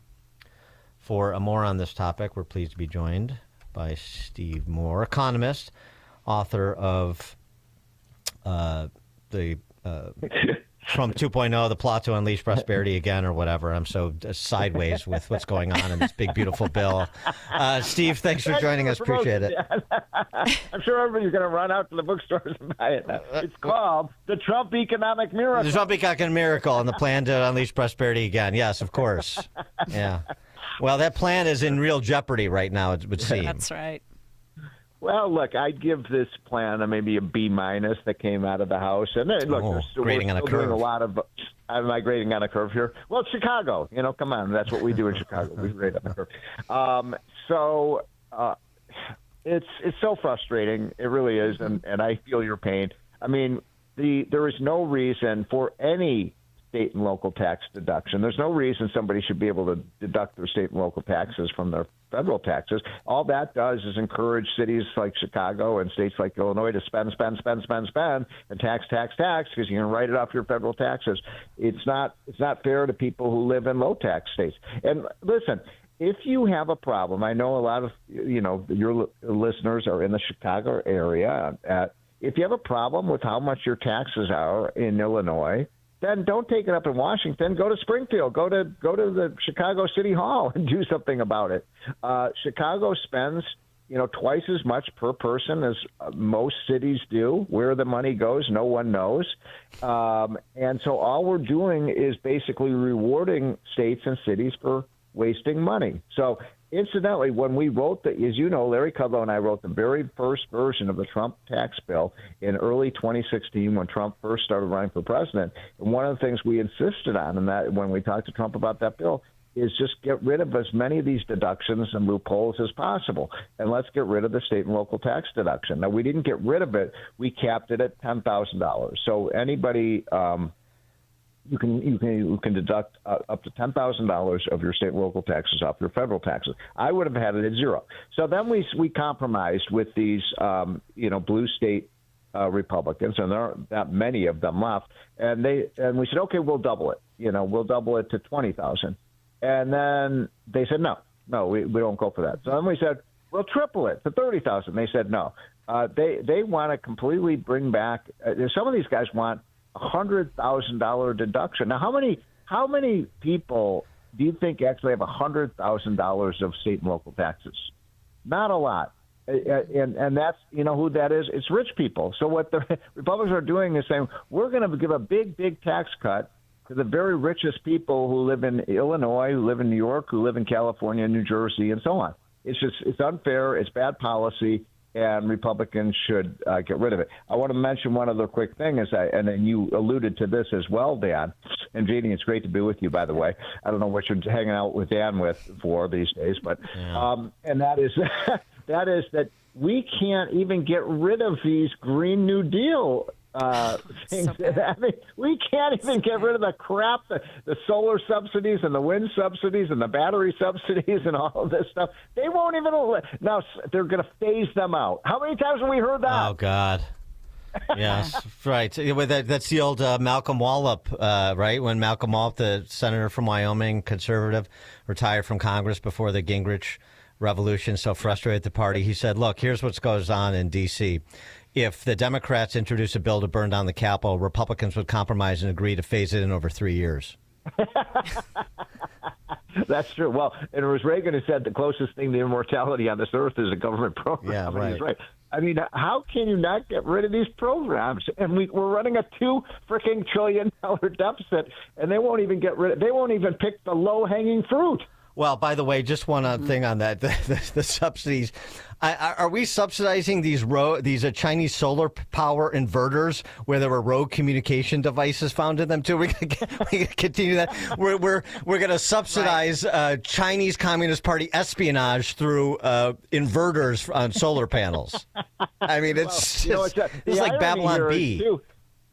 Well, how about this? That maybe now that the left hates Elon Musk, maybe we can finally get rid of the green car mandate. But it's become a three-ring circus. And if I were, my advice to these guys, hey, why don't you just get rid of all the deduction? Only 10% of Americans itemize their deductions anymore. Let's just get rid of all of the deductions. Let's lower the rates. Let's get to a flat tax and move on. And when we can't, they just love to look. Republicans love to play Santa Claus just like Democrats do. I hate to burst your bubble, Dan. I know you have such abiding faith in the Republican Party. But, I mean, what's with Congresswoman Jen Kiggins actually trying to protect those green energy subsidies? She represents Chesapeake, Norfolk, parts of Virginia. Like, that's a whole military issue. That's her issue, and she's on the House Armed Services Committee and all that. And she's what the heck? Well, I'll tell you what. The Democrats are not. We're the stupid ones. They're not stupid. These people are not stupid. So what they did was they said, we're going to create all these stupid green energy, worthless programs that don't produce energy, and we're going to put them all in Republican districts. And it worked like a charm. And so now all the Republicans are, we love these programs. Yeah. What do we got? We got picking up the baton that Mayor Pete left us to get to 10 or 11 charging stations for $7 billion over the next between now and 2029 or something? It's going swimmingly. Don't make fun of Pete Buttigieg. He might be our next president. He's running. I've heard. Because he was such a huge success as transportation secretary. I mean, the guy even rode his bicycle to work. Come on. I know. They had a very nice relationship. Trump commented on that. But seriously, don't you think that the Democrats will use this against the Republicans no matter how it cuts? And they're going to. That's what they're going to do, right? Yeah, they're going to go. Don't I think Republicans? They're going to demand this, $100,000 SALT deduction, right? And then say, the Democrats are going to turn around and say they cut taxes for the rich. Oh, of course. Now, here's the other thing that they're doing. No matter what concessions we make on Medicaid, and look, Medicaid, everybody, I think you've got smart listeners. Your listeners know that $160 billion a year is stolen from Medicaid. So these are some fraudsters. People are not eligible for the program. Overall, there's $400 billion. These are the government's own auditors. $400 billion of illegal and false payment. Yeah. Yeah. Here's the thing. We had this in our hotline the other day. Under the current Democratic baseline on the budget, we are scheduled to spend $89 trillion over the next 10 years. Under that evil, cruel Republican budget, we spend $87 trillion over the next 10 years. $87 trillion is heartless. Which is why Ron Johnson's right. Ron Johnson's right. Cut the spending. Nobody wants this. Well, Trump. it's not nobody wants to play Santa Claus. But my point about Medicaid is though the Republican plan does not cut Medicaid. The Medicaid spending goes up every year, and they're talking about this tiny microscopic reduction. Oh my God, pregnant women aren't going to have prenatal care. We're going to have to shut down rural health, and people aren't going to be able to go to the hospital. I mean, it's outrageous. And so Republicans are retreating. Okay, we won't cut this program. Yeah, right. Conservative stalwarts like Josh Hawley. So when does Trump weigh in on this, or is he just going to let them fight it out and path of least resistance, this whole thing, sign whatever emerges between the two caucuses? Oh, gosh, that's a really good question. I mean, that has to be what happens, is that Trump has to weigh in here. And look, Trump ran for president saying, I'm going to get rid of all these green energy programs. So he has a mandate to do it, and yet they won't do it. So many of these things, I mean, he did tell the American people, here's what I'm going to do if you elect me, and he got elected, and now the Republicans are running for the high grass. And it happened in the Reagan era, it happens. But you're right, Trump needs, if this is going to happen, Dan, and Jeannie, Trump needs to weigh in. It's his party. They do what he tells them to do. And so, but so far he hasn't really, because, he's often, in the Middle East. So he's been a little preoccupied, but if this is going to happen and we get some kind of a decent budget. I mean, look, I want to remind your listeners, we're borrowing $2 trillion a year. This is not sustainable. It's outrageous. The spending is out of control. And the Republican budget, I'll say it again, instead of spending $89 trillion, that Republican budget spends $87 trillion. Jeez, that's like, what's the old saying? There ain't a dime's worth of difference. Jeannie was about to bring up Ron Johnson, who we've talked to this week, and you saw the op-ed he penned for the Wall Street Journal. I mean, is Ron Johnson putting up a brave front, and a worthy fight, but can you know how many conservative Republicans there are in the Senate? I could probably count them on two hands. Yeah, two hands. one and a half hands. I mean, you got Ron Johnson, you got Mike Lee, you've got Rand Paul, you've got Ted Cruz, you got a few. But look, I hate to burst your guys' bubbles. The Republicans don't want to cut spending. Yeah, all right. Come on, Dan, you know that. I mean, when have they ever done that? The American people, though, when you point out, you've got, and I hate the word able-bodied adult, men or whatever. Yep. I hate it. Yep. No, these are people that should get off their ass and start working. Right. And they're just getting government benefits. Yep. All right, Steve, I've got an idea. I've got an idea. You ready? This is important because you're involved. We need to take a tactic of the left. We need you, Larry Kudlow, and Art Laffer to do a die-in in the Oval Office until Republicans cut spending. Is this like a starvation diet? Yeah, something like that. Yeah, you lay down, you pretend you're dying. That would last about 12 hours. Stephen, it is a little dismaying because. Look, this is a three-alarm fire that's going on in Washington, and it's just we're sitting on the roof fiddling while the house is burning down, and it's amazing. And the media, by the way, has played a huge role in this. I mean, every single day I open up the New York Times or Washington Post, it's something else about these cruel Republican budget cuts, and it just makes me laugh because we're going to spend more money than ever before next year, even under the Republican budget. Steve, one other quick question. Russ Vought, the OMB director, is going to write point on. And he's going to write point on Doge. I mean, he was one of the co-authors of the the slimed Project 2025. I mean, he's a serious guy when it comes to cutting spending. But does he have an audience there? I mean, with the caucuses, with even the president, when it comes to doing anything differently. Russ is fantastic. He's one of our greatest OMB directors. He knows where the bodies are buried in the budget. I have nothing but respect for him. The budget that he came out with, the Trump budget, is fantastic. It's just that the Republicans threw that in the oven, and now they're starting all over again. So it's I love Russ, but it's going to have to come from Trump, and he's going to have to. But look, I mean, I hate to say that, even Trump, and I love Trump. He's not averse to spending money. Yeah. Stephen Moore, economist, author of The Trump Economic Miracle and the Plan to Unleash Prosperity Again. Fingers crossed. Stephen Moore, thanks for joining us, as always. Appreciate it. I guess the solution here is that we're going to have a Prof. Ives ticket for president in 2028. Okay. All right. From the ridiculous to the more ridiculous. It's going to be at the top of the ticket. Stephen, thank you for joining us, as always. And you join us on the Turnkey.pro answer line. Listen to Dan and Amy on your smartphone.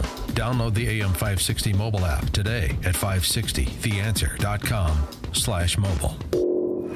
Gain insight into building strong marriages and raising godly children with Focus on the Family with Jim Daly each weekday at 11:30 a.m. on our sister station, AM 1160. Hope for your life. All right, if you want to send your child or grandchild to a private school, we have a way for you to accomplish that goal. Words are hard. It's called ChicagolandSchoolVouchers.com. It's simple. Just visit ChicagolandSchoolVouchers.com and tell us which private school you want to send your child to. Then we contact that school on your behalf and work to secure a voucher for half off the first year of tuition, typically saving thousands of dollars for families. Now, the program only applies to new students who are not currently enrolled in the school. So if you've been considering sending your child to a private school and thought it was financially out of reach, go to ChicagolandSchoolVouchers.com to learn more and start the process today. That's ChicagolandSchoolVouchers.com. Wow. At the time of this being written, both gold and silver are up some 40%. That's 40% in just 1 year. In fact, this past year, gold has broken all-time historic records by hundreds of dollars an ounce. And unlike all other financial instruments used today, that historic record goes back thousands of years. In times like these, prices have never been better on most collector and gold coins. Fox Valley Coins in Naperville is trying to keep up with demand. So they're paying the most ever on not only most gold coins and bars, but also those old coin and paper money collections. They're especially looking for the scarcer dates and higher grade coins. Take advantage of the record high market price and our huge demand now, whether you're buying or selling, or just want to find out their worth. Fox Valley Coins is the place to go. Fox Valley Coins is on Route 59, just 1 light north of I-88 at the Naperville-Warrenville border. Family-owned integrity since 1981. The following is a paid advertisement by Family Vacation Getaways with the purpose of soliciting sales of vacation ownership. For complete details, please visit FVGradio.com. If you want a 100% complimentary stay at a luxury resort in Cancun, airfare not included, then Family Vacation Getaways is your ticket to paradise. See website for complete details. We're giving away 5 days and 4 nights to the first 50 callers who can name an animal that lays eggs and is not a bird. An animal that lays eggs and is not a bird. Do you know it? Call now, 800-208-0414, 800-208-0414. You're also eligible for an exciting bonus vacation to Orlando, Florida for just $498. And don't worry about anything ruining your plans. We can extend your travel up to 18 months. Name an animal that lays eggs and is not a bird, and you get a complimentary Cancun resort stay and an optional bonus vacation to Orlando for just $498. What are you waiting for? Call 800-208-0414, 800-208-0414, and give us your answer. The proceeding is not a contest and is a paid advertisement by Family Vacation Getaways and not sponsored by this program or its affiliates. Do you owe $10,000 or more in credit card debt or personal loans? With credit card debt at all-time highs, Debt Relief Advocates is urgently notifying consumers of debt relief now being made available, designed to aid consumers with out-of-control credit card debt. Those who qualify and enroll for this relief program will only have to pay back a fraction of what they owe. This is not bankruptcy or a debt consolidation loan. This is a relief program that credit card companies would rather you not know about, as it ends your debt nightmare and saves you lots of money. Consumers owing at least $10,000 in credit card debt or personal loans can now take advantage of this debt relief as the cost of living skyrockets. Debt Relief Advocates has established a relief hotline for you to call to learn what debt reduction you may qualify for. For this free information, call 800-422-1609, 800-422-1609, 800-422-1609, or simply visit godra.com. Now, don't get suckered into the same old free phone game by Big Wireless. That comes with a lot of fine print, plus.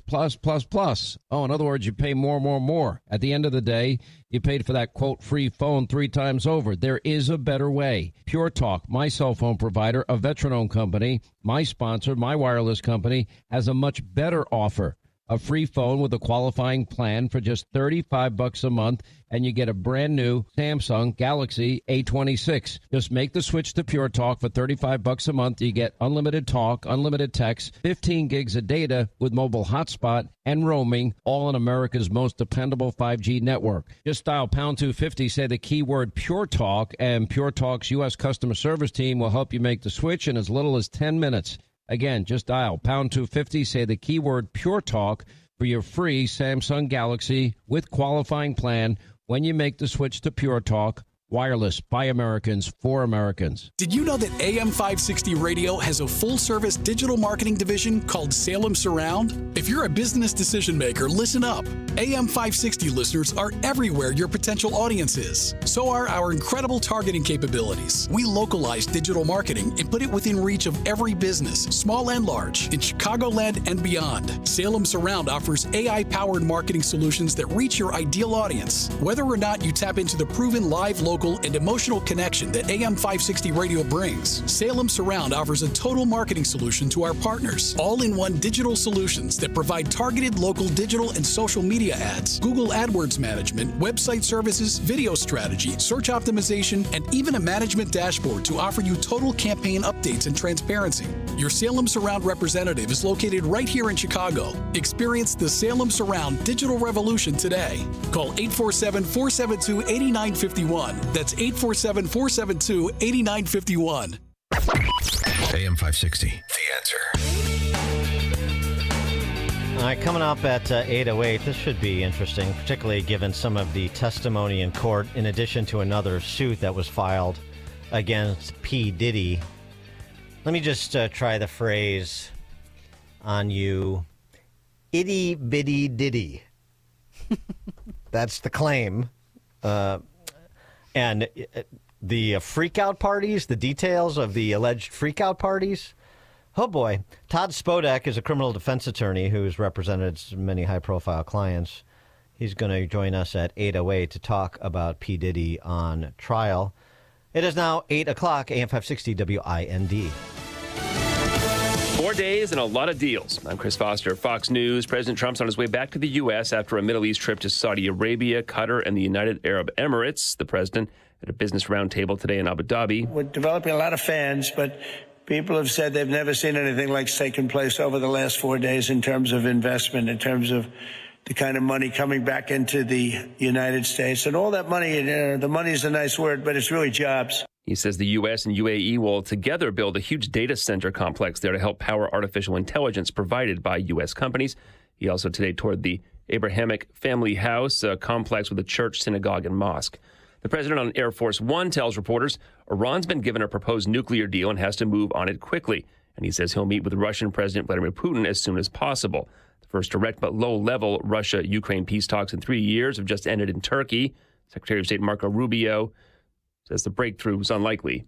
Nothing's going to happen until President Trump sits across the table from Vladimir Putin and puts it on the line and puts it on the table. I think that's the only chance we have at peace at this point. Secretary Rubio on Hannity on Fox News Channel. President Trump says James Comey knew what he was doing with a social media post. The former FBI director posted a picture of shells arranged on a beach that read 8647, along with the caption, "Cool shell formation on my beach walk." That post raised red flags to many, as the number 86 is a common call sign used for murder or to get rid of someone, while the number 47 is seen as a reflection of Trump's current term in office. Comey took to social media after deleting the post, writing, quote, "I didn't realize some folks associate those numbers with violence, so I took the post down." Fox's Brooke Singman. The House Budget Committee today votes on whether to advance a tax and spending bill. Some Republicans want more cuts. Some want more federal deductions allowed for state and local taxes.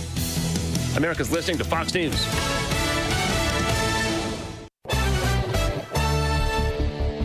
Good morning. It's 69 degrees in Chicago in the AM 560 The Answer newsroom. I'm Nikki Whaley.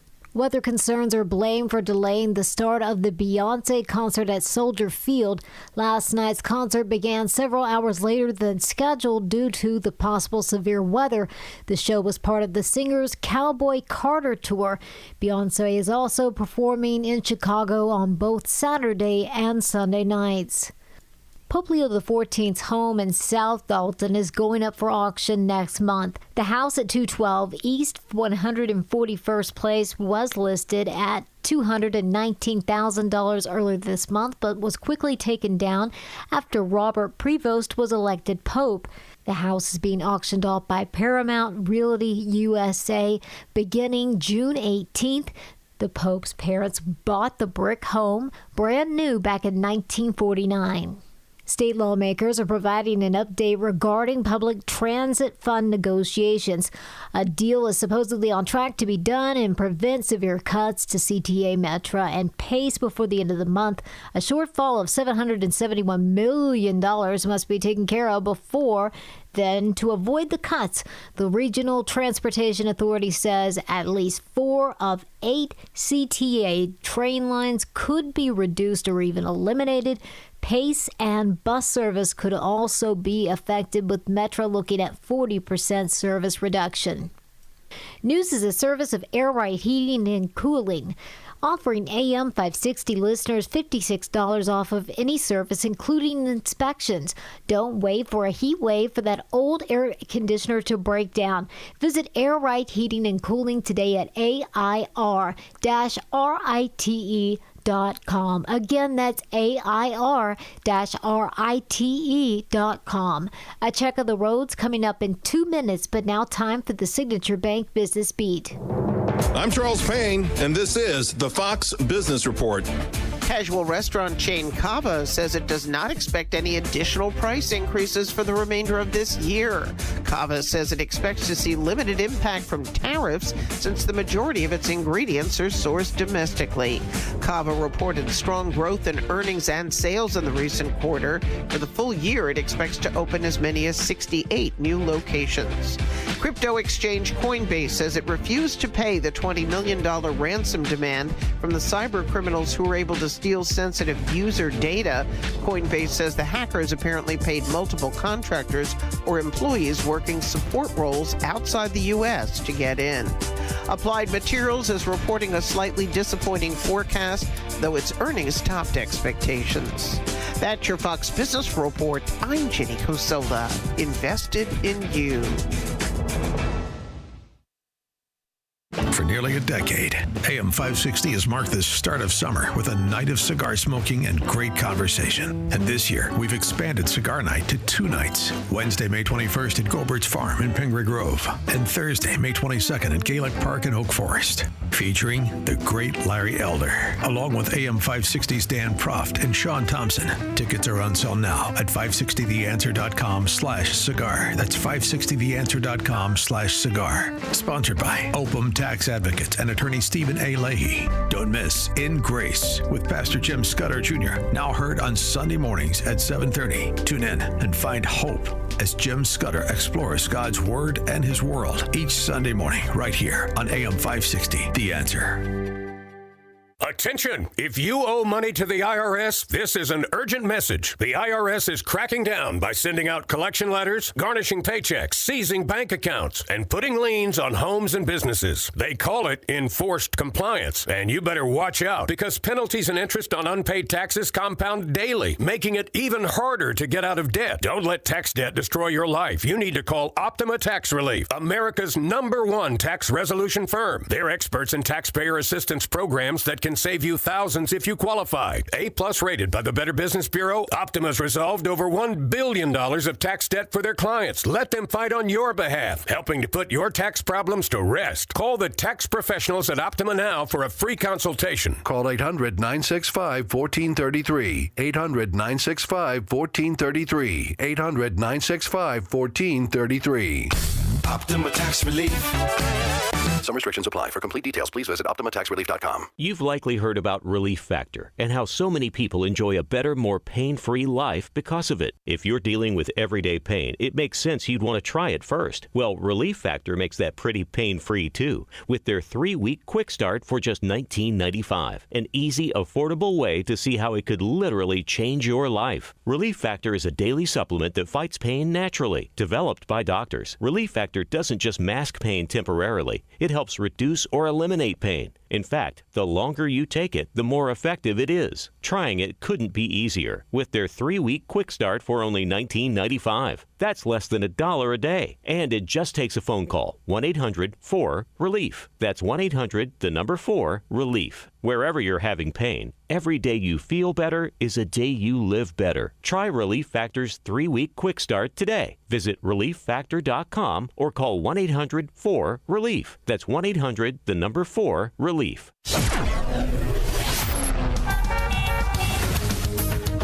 the Team Hochberg Traffic Center, I'm Nikki Whaley. On the Edens inbound from Lake Cook to Montrose, 16 minutes, 17 minutes outbound.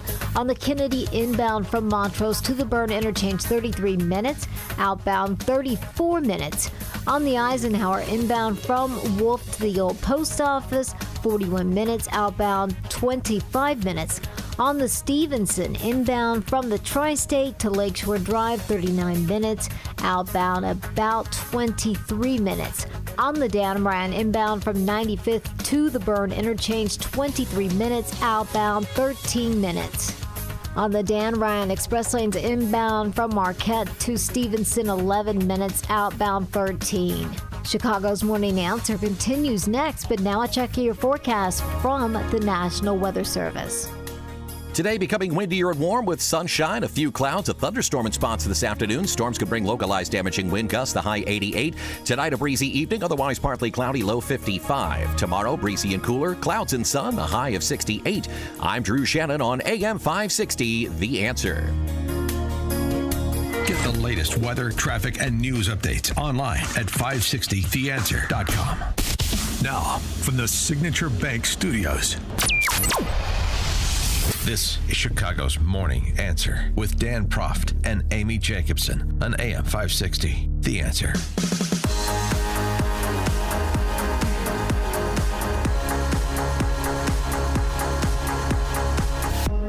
Top of the morning, Dan, and in for Amy this morning, Jeannie Ives, former state legislator and gubernatorial candidate, now principal, breakthrough-ideas.com, and host of The Real Story with Jeannie Ives, Sundays on these airwaves. The P. Diddy trial has begun in earnest, the criminal trial.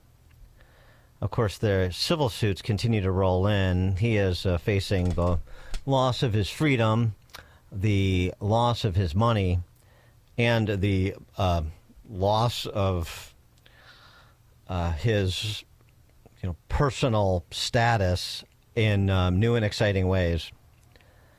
A new civil suit. A woman identified only as Jane Doe claims that Combs took her into his bedroom, locked the door, pinned her down by her neck, telling her, quote, "I'm going to suck the life out of you," unquote. This according to court documents obtained by TMZ. And there's more humiliating detail in these allegations. The woman alleges she cleaned herself off after she was attacked by P. Diddy while he laid naked on the bed, rushing to the door where she was directed out of the apartment by a bodyguard. Now, some additional context. This incident allegedly happened more than 20 years ago. After the attack, she says Combs contacted her several times, inviting her to his white party, but she didn't return any of his calls. And then there's this.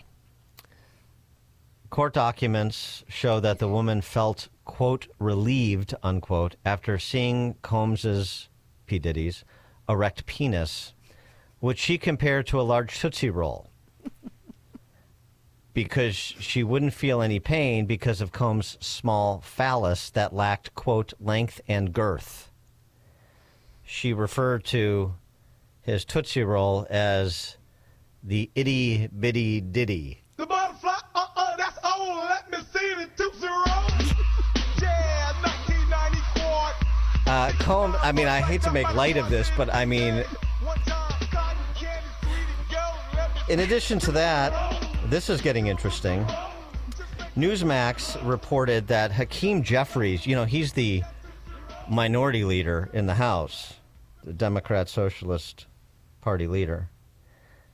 According to testimony, Jeffries was a recurring guest of honor at covert, quote, Communist Party freak-offs, themed around exaggerated communist nostalgia. Sources familiar with the investigation say the parties began with theatrical and controversial acts, including staged flag-burning performances meant to lampoon Cold War hysteria. Diddy claimed Jeffries often insisted on the presence of young Hispanic male performers costumed as flamboyant versions of Fidel Castro, complete with glitter-covered fatigues and choreographed cigar routines. Didn't know he was so politically aware. Yes, a flair for the theatrical. Mm-hmm. And remember, I mean, these freak-offs are all, basically orgies. Yeah, sex parties. Mm-hmm. Those are the allegations. Now, Cassie Ventura, his longtime paramour, testified in the criminal trial. And that cross-examination was quite interesting, too. And frankly, it went to form. It went to the form that our next guest suggested it would. Todd Spodek is a criminal defense attorney who represented Anna Sorkin, the phony heiress from several years ago. I'm sure we'll get some color from him on that case because perhaps he argues it informs some of the defense you're going to see from Diddy, which you did in part in the cross-examination of Cassie Ventura. It is getting wild.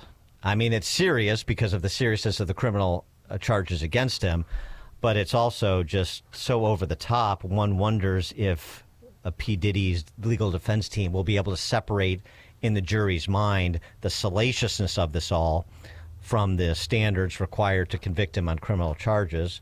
For more on this, let's be joined by Todd Spodek. Todd, thanks for being with us. Appreciate it. Good morning. Thanks for having me.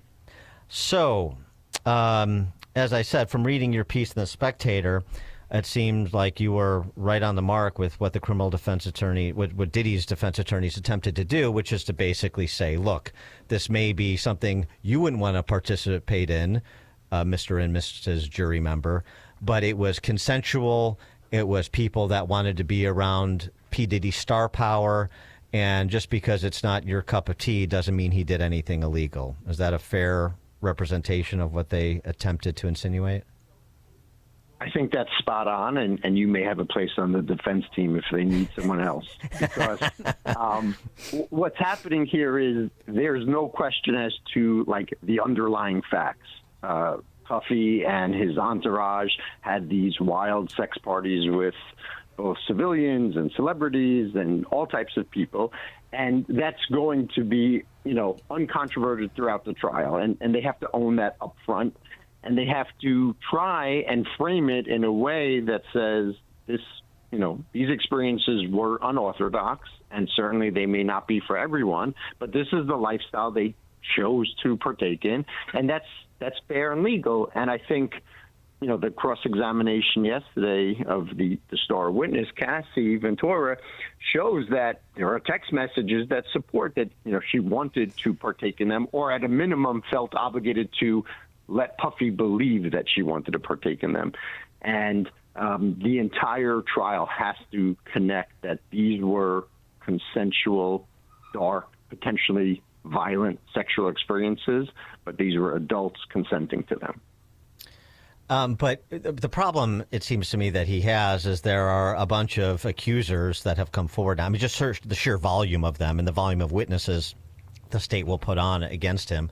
They're not all going to have text messages because they had this long-standing romantic relationship, and they're not all going to, so the evidence, it seems to me, just from what's in the public domain, will be clearer than the Cassie Ventura evidence in terms of saying, well, this was sort of an unwanted advance, or this was something that this person didn't want to participate in and didn't appreciate what he or she was getting into before he or she showed up to the party.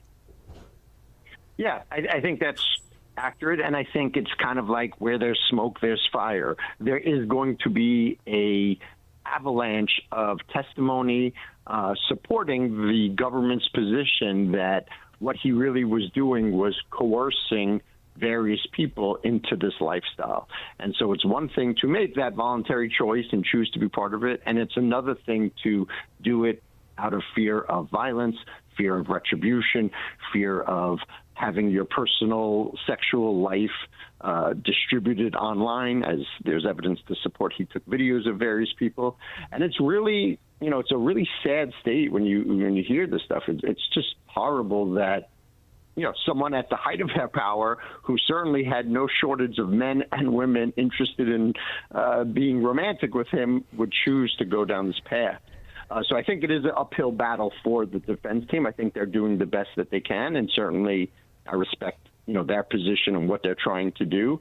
But I do stand by my position that it is going to be very hard to get this out of the jury's minds. They're watching the witnesses, they're seeing it, they're understanding this sort of powerful Me Too, moment in time, and it's difficult. That's a hard pill to swallow for juries, that this was all consensual and everyone has just changed their tune now. Yeah, I mean, we sort of saw this with Harvey Weinstein, didn't we, where they used a little bit of the casting couch defense. You know, she went up to his room knowing what this was about and then, you know, had regrets afterwards, that sort of thing. But you know, people understand the power relationship. And as I said, again, too, the sheer volume of it speaks to a pathological sort of conduct that is not only unbecoming, but criminal. Right. And also I think the distinction between this and the Harvey Weinstein case, which is also his retrial is pending now in New York State Supreme Court, is that here you have essentially HD IMAX level video footage of him, you know, beating Cassie into a pulp. And that alone connects the sex trafficking and the potential RICO aspect of this to clear-cut violence, right?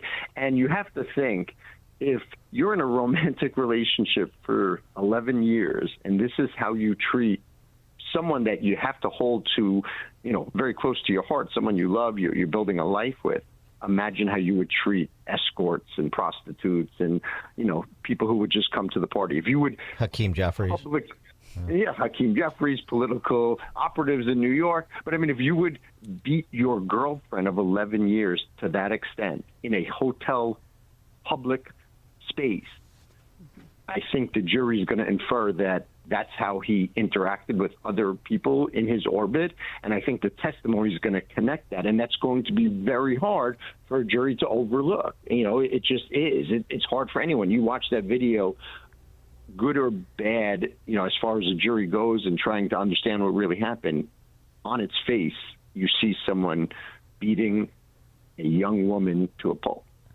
So who else is culpable here, though, in, you know, allowing this to go on, participating in the freak shows, freak parties?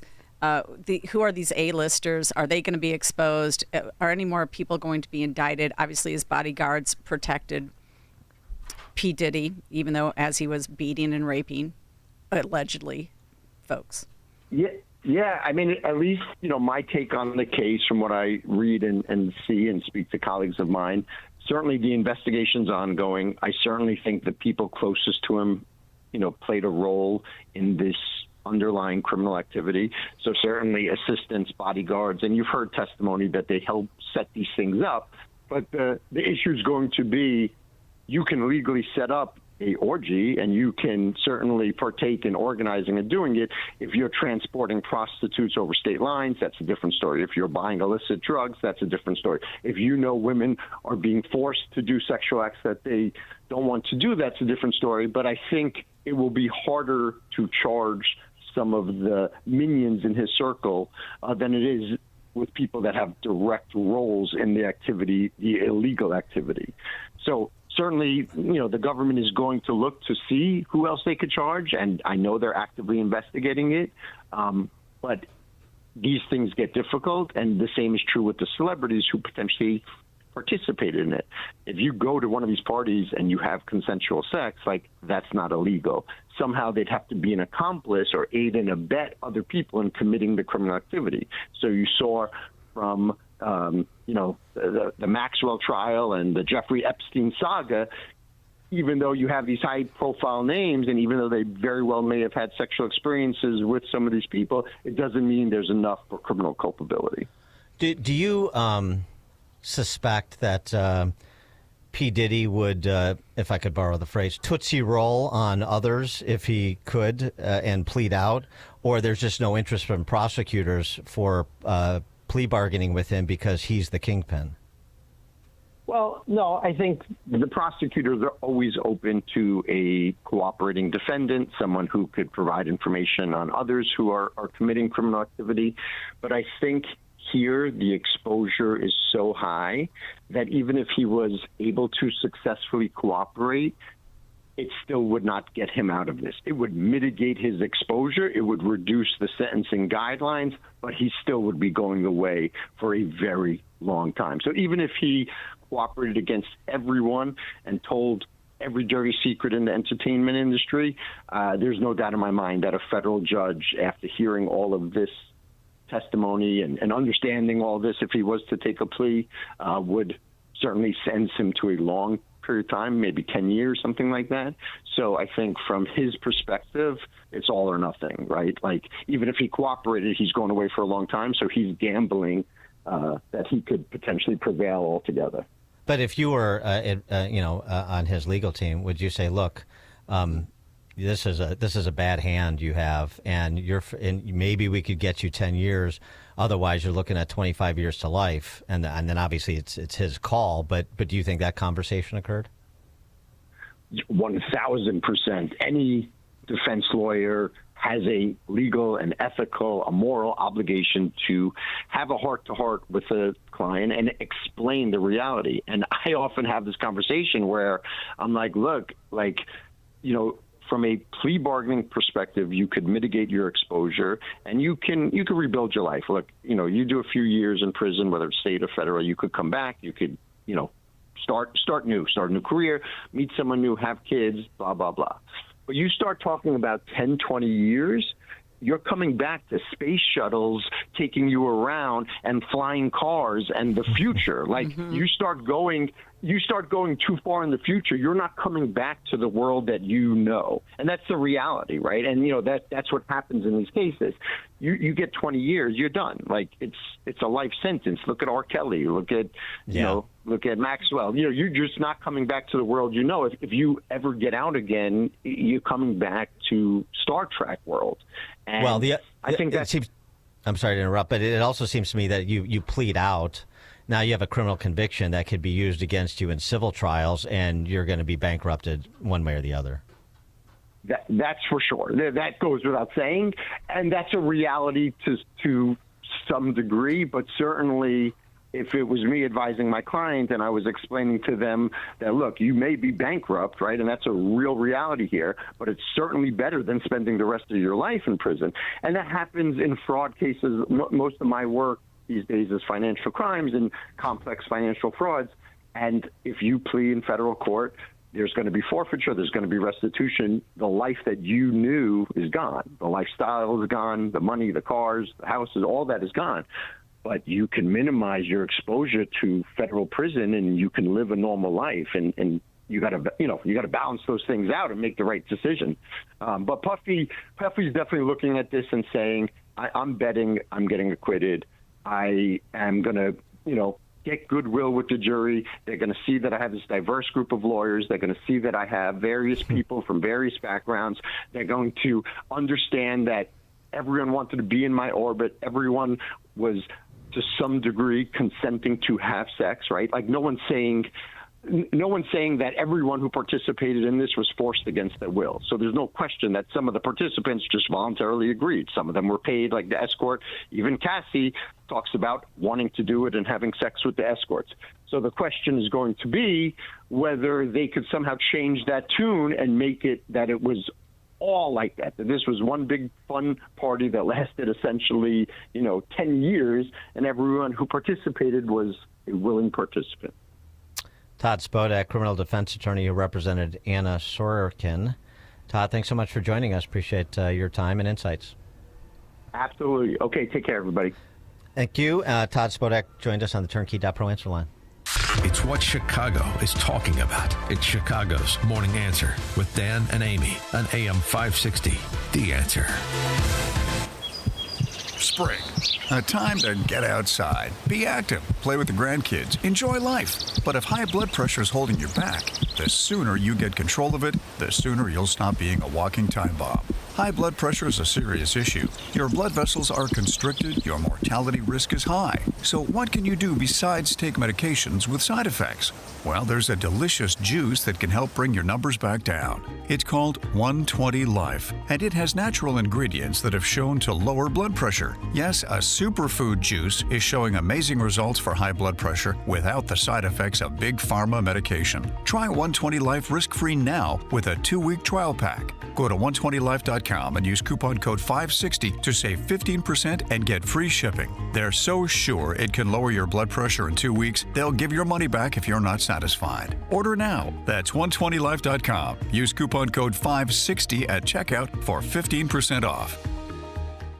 Can you afford not to have effective video surveillance? Is your outdoor inventory at risk? Theft and vandalism can hit your bottom line hard. Stop these events before they happen. Monitor your business 24/7 with alarm detection systems. We prevent crime with live operators watching video alerts, ensuring your assets and employees are secure. It's not worth the liability when you can effectively protect what matters most. Call ADS at 1-630-844-6322 or visit adsalarm.com for a free demo. Alarm license number 127000143. Spending too much on security guards to patrol your property? With rising crime rates, guards may not be enough. And the cost, it's adding up fast. At Alarm Detection Systems, we offer a more innovative solution. Live video monitoring. Cameras provide extra coverage in even the hardest to reach areas. Unlike guards, they never get intimidated. Our operators watch video alerts in real time, cut costs, increase coverage, and stay secure. Call ADS at 1-630-844-6322 or visit adsalarm.com for a free demo. Alarm license number 127000143. Hello, Detroit. This is Larry Elder, the sage from South Central, the great Eldersky, Don Lorenzo, and I'm coming to FM 92.7, The Answer Cigar Night on May 20th at AM 560. The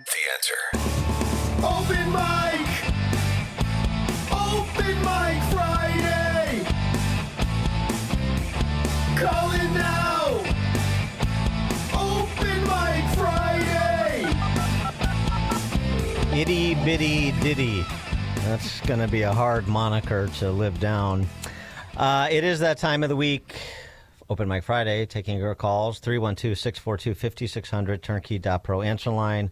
Comments, compliments, concerns, criticisms, general crack pottery, we'll take it all. And before we do, we get to Purdue graduate David Kolsak, the founder of turnkey.pro. Purdue students in the news. They just demolished the Guinness World Record for fastest Rubik's Cube solving robot.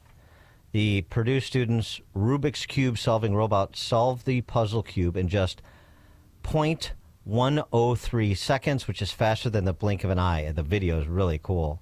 So Purdue engineering students still standing out, doing honor to their school. David Kolsak was an artist, so I don't know how much. I call them all nerds. Totally. Yeah, exactly. So you thought you were the cool kid, and look what they did. Yeah. Well, all right, David Kolsak, go I ahead. actually saw that on Twitter. Yeah, it's Are cool, you there? isn't it? Yeah. Go ahead, David. Yeah, it's cool. So, good morning, Dan and Jeannie. Jeannie, nice to hear your voice today. You sound a little bit like Amy, but it's nice to hear you on the radio. Oh, thank you. Long time no talk. I think we're living in an amazing time in the world, and what a privilege it is to be alive right now. I remember 8 years ago when Trump visited Saudi Arabia, and everyone was talking about the sword dance. You remember that? It was a while ago, but Trump visited several countries right after he was inaugurated the first time, and there was this elaborate sword dance where Trump was raising the sword. Much was made in the media of that sword dance, as he who holds the sword rules the kingdom. Anyway, I know for myself, I didn't quite know what to think of it back then. Incidentally, and I went back and looked at the footage, the carpet down the stairs welcoming Trump in 2017 was red, and that trip was very respectful to him. The Saudis even gave him their highest honor while he visited. Upon his return this time, Saudi Crown Prince Mohammed bin Salman broke protocol by personally greeting President Trump on the tarmac rather than sending a lower-ranking royal, as is customary. And this time, the rug was purple down the stairs all the way to the motorcade. Trump's tie was purple, and the optics were amazing. I don't know what to make of the purple rug, but it sure looked like they were greeting royalty. I mean, Saudi fighter jets escorted Air Force One. There were 17 cannons saluting. The motorcade was escorted by white Arabian horses, whose horsemen were carrying the American flag. The spectacle was amazing, and I'm sure that no other American president in history has been greeted like that. I'm not sure if you caught the footage of Trump's departure, where once again bin Salman escorted Trump personally to the tarmac once again, where you could see there was a genuine friendship between the two of them. Bin Salman actually looked a little forlorn to see Trump leave, and they both put their hands over their hearts in what looked to be a sincere form of respect. Now, I'm not sure how they came to be this close, but if you look back at the Mandalay Bay shooting at the Jason Aldean concert in 2017, you may find some interesting tidbits of information. Mohammed bin Salman and the royal Saudi family were staying at the Four Seasons Hotel at the time, which occupies the top 4 stories of the Mandalay Bay Hotel. There are rumors that Trump stopped an assassination attempt on bin Salman by a family member, Alaweed bin Talal, I don't know how to pronounce his name, who owns in part the Four Seasons Management Company, and that the shooting incident was a false flag to cover it up. There's so much disinformation about that shooting incident in Las Vegas, but it's certainly plausible based on the way these two operate and that there's some very deep basis for their relationship. Regardless of that, though, it's clear that the countries he's visiting in the Middle East are welcoming Donald Trump like a king. Their gestures are grand. The pageantry is over the top. And they even played YMCA after Trump delivered the most anti-neocon speech I've ever heard. Trump shut the door on the age of globalism and U.S. interventionism. He slammed the deep state and the neocons and is promoting a lasting peace throughout the Middle East. This little Middle East tour shows that America is back and it's respected. At very minimum, they respect Trump and they want to work with him. I mean, what will the Trump haters say now? Trump is securing huge economic deals and promoting peace in the Middle East. He's extending olive branches, not bombs, to Iran and Syria, at least for now. This seems to pull the rug out from the idea that Trump's Israel's puppet. It looks to me that we're witnessing the destruction of the old guard and the world is watching. I wouldn't have been surprised if on his way out he stopped in Turkey to sign a peace deal between Russia and Ukraine. But never in my lifetime have I been witness to this many victories by a sitting president. I think he's done more this week than most presidents do in a full term. But Trump seems to have recognized he's being recognized as the leader of not just the United States, but of the world. And that's something to behold as you see respect coming back after such a long time. We've been told by the Democrats in the mainstream media for the last 10 years that Trump was Hitler and he would start World War III. Now he's bringing peace to the Middle East and he's stopping conflicts all over the planet. After Trump brings peace in the Middle East and stops Russia and Ukraine from fighting, he will have near unlimited political capital and the trust of the American people. The public, after seeing the peacemaking, will have no choice but to admit that Trump's not the monster that they've been told over and over on their TVs. Trump will have the optics and the ammunition to do whatever he wants, and with that, he'll have much more public will on his side. Securing peace deals isn't just about security, it's about optics, and he's got them. And I, for one, am proud to be an American after this little trip to the Middle East. What a time to be alive. All right. Thank you, David Kolsak. Appreciate it. It was cool to see that the Burj Khalifa in UAE, the tallest building in the world, lit up with an American flag, lit up like an American flag. It was super cool. An American flag. It was cool. Well, I kind of liked the intro we got in Qatar with the women shaking their long black hair. Oh, yeah. All the way down I was like, yeah. You know, Biden probably would have stopped to sniff it, but hey. Right. Yes. He liked the camels, too. I know he mentioned the camels. He also said this while in Saudi Arabia, just another clip in terms of that perspective he was offering about dealing with, Islamic theocrats for the most part on his trip. In recent years, far too many American presidents have been afflicted with the notion that it's our job to look into the souls of foreign leaders and use U.S. policy to dispense justice for their sins. They loved using our very powerful military. I believe it is God's job to sit in judgment, my job to defend America, and to promote the fundamental interest of stability, prosperity, and peace. That's what I really want to do. Even Axios talking to Biden administration veterans in the foreign policy space. Ned Price, for example, remember him, that sort of pencil-necked State Department spokesman. He did all this, and it's kind of silence. It's met with a shrug. He has the ability to do things politically that previous presidents did not because he has complete, unquestioned authority over the Republican caucus. That's part of it, but a bigger part of it, I think, is that he is completely unbounded by establishment taboos about how to do things. There were other Obama and Biden flacks that, for example, said, for example, Ben Rhodes, who was Obama's NSA, talking about normalizing relations with Syria and dropping sanctions. It's so clearly the right decision. I don't know why Joe Biden didn't do this. Now, I don't know, endorsements from Obama and Biden flacks, not necessarily something that you want to wave around, but I do think that being completely unbounded by these sort of narrow establishment strictures, internationalist strictures, has been a good thing. Yeah, he probably doesn't read foreign affairs for advice. No, he doesn't. You just have to remember who you're dealing with, and things can change. But in terms of securing the investments that he secured and maintaining the relationships, and by the way, He didn't abandon Israel either. It is worth mentioning, as I mentioned earlier in the week. At the same time, he was doing business with these countries and providing opportunities for some of these countries, like Syria. He was also pressing the new Syrian dictator to recognize Israel and normalize relations, building on the Abraham Accords. He also pressured MBS in Saudi Arabia to recognize Syria and build upon the Abraham Accords. So I agree that he is trying to be a peacemaker. At the same time, Israel said, look, you can go ahead and get cozy with Syria or be nice to them, but we're not going to. And Israel's going to act in their own best interest, and that's just fine. Right. Well, that I would think Trump would say what I would expect them to do that, just like I'm doing that with respect to America's interests, the way I believe is appropriate.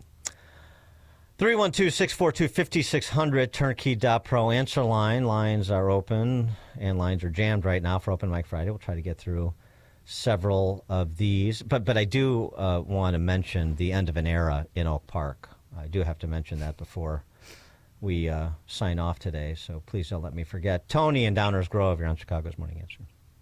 Hey, Dan. Hey, Jeannie. Earlier in the show, you talked a lot about identitarian politics, 90-10 issues, so on and so forth. And, what we know is the progressive left, as a group, are the perpetual terminators of intellectual thought. They abhor the constructs, the ideological constructs, that our country was founded upon. So, as long as there's a J.B. Pritzker, a Jasmine Crockett, you name it, as long as they have the microphone, they'll always have an audience. And, Jeannie, you said leaders have to be held accountable. Yes, our leaders have a microphone, and they need to stand up to this. And you're right, Dan, it's a slow creep. It's been creeping for 50, 60, 70, 80 years. I don't have the microphone.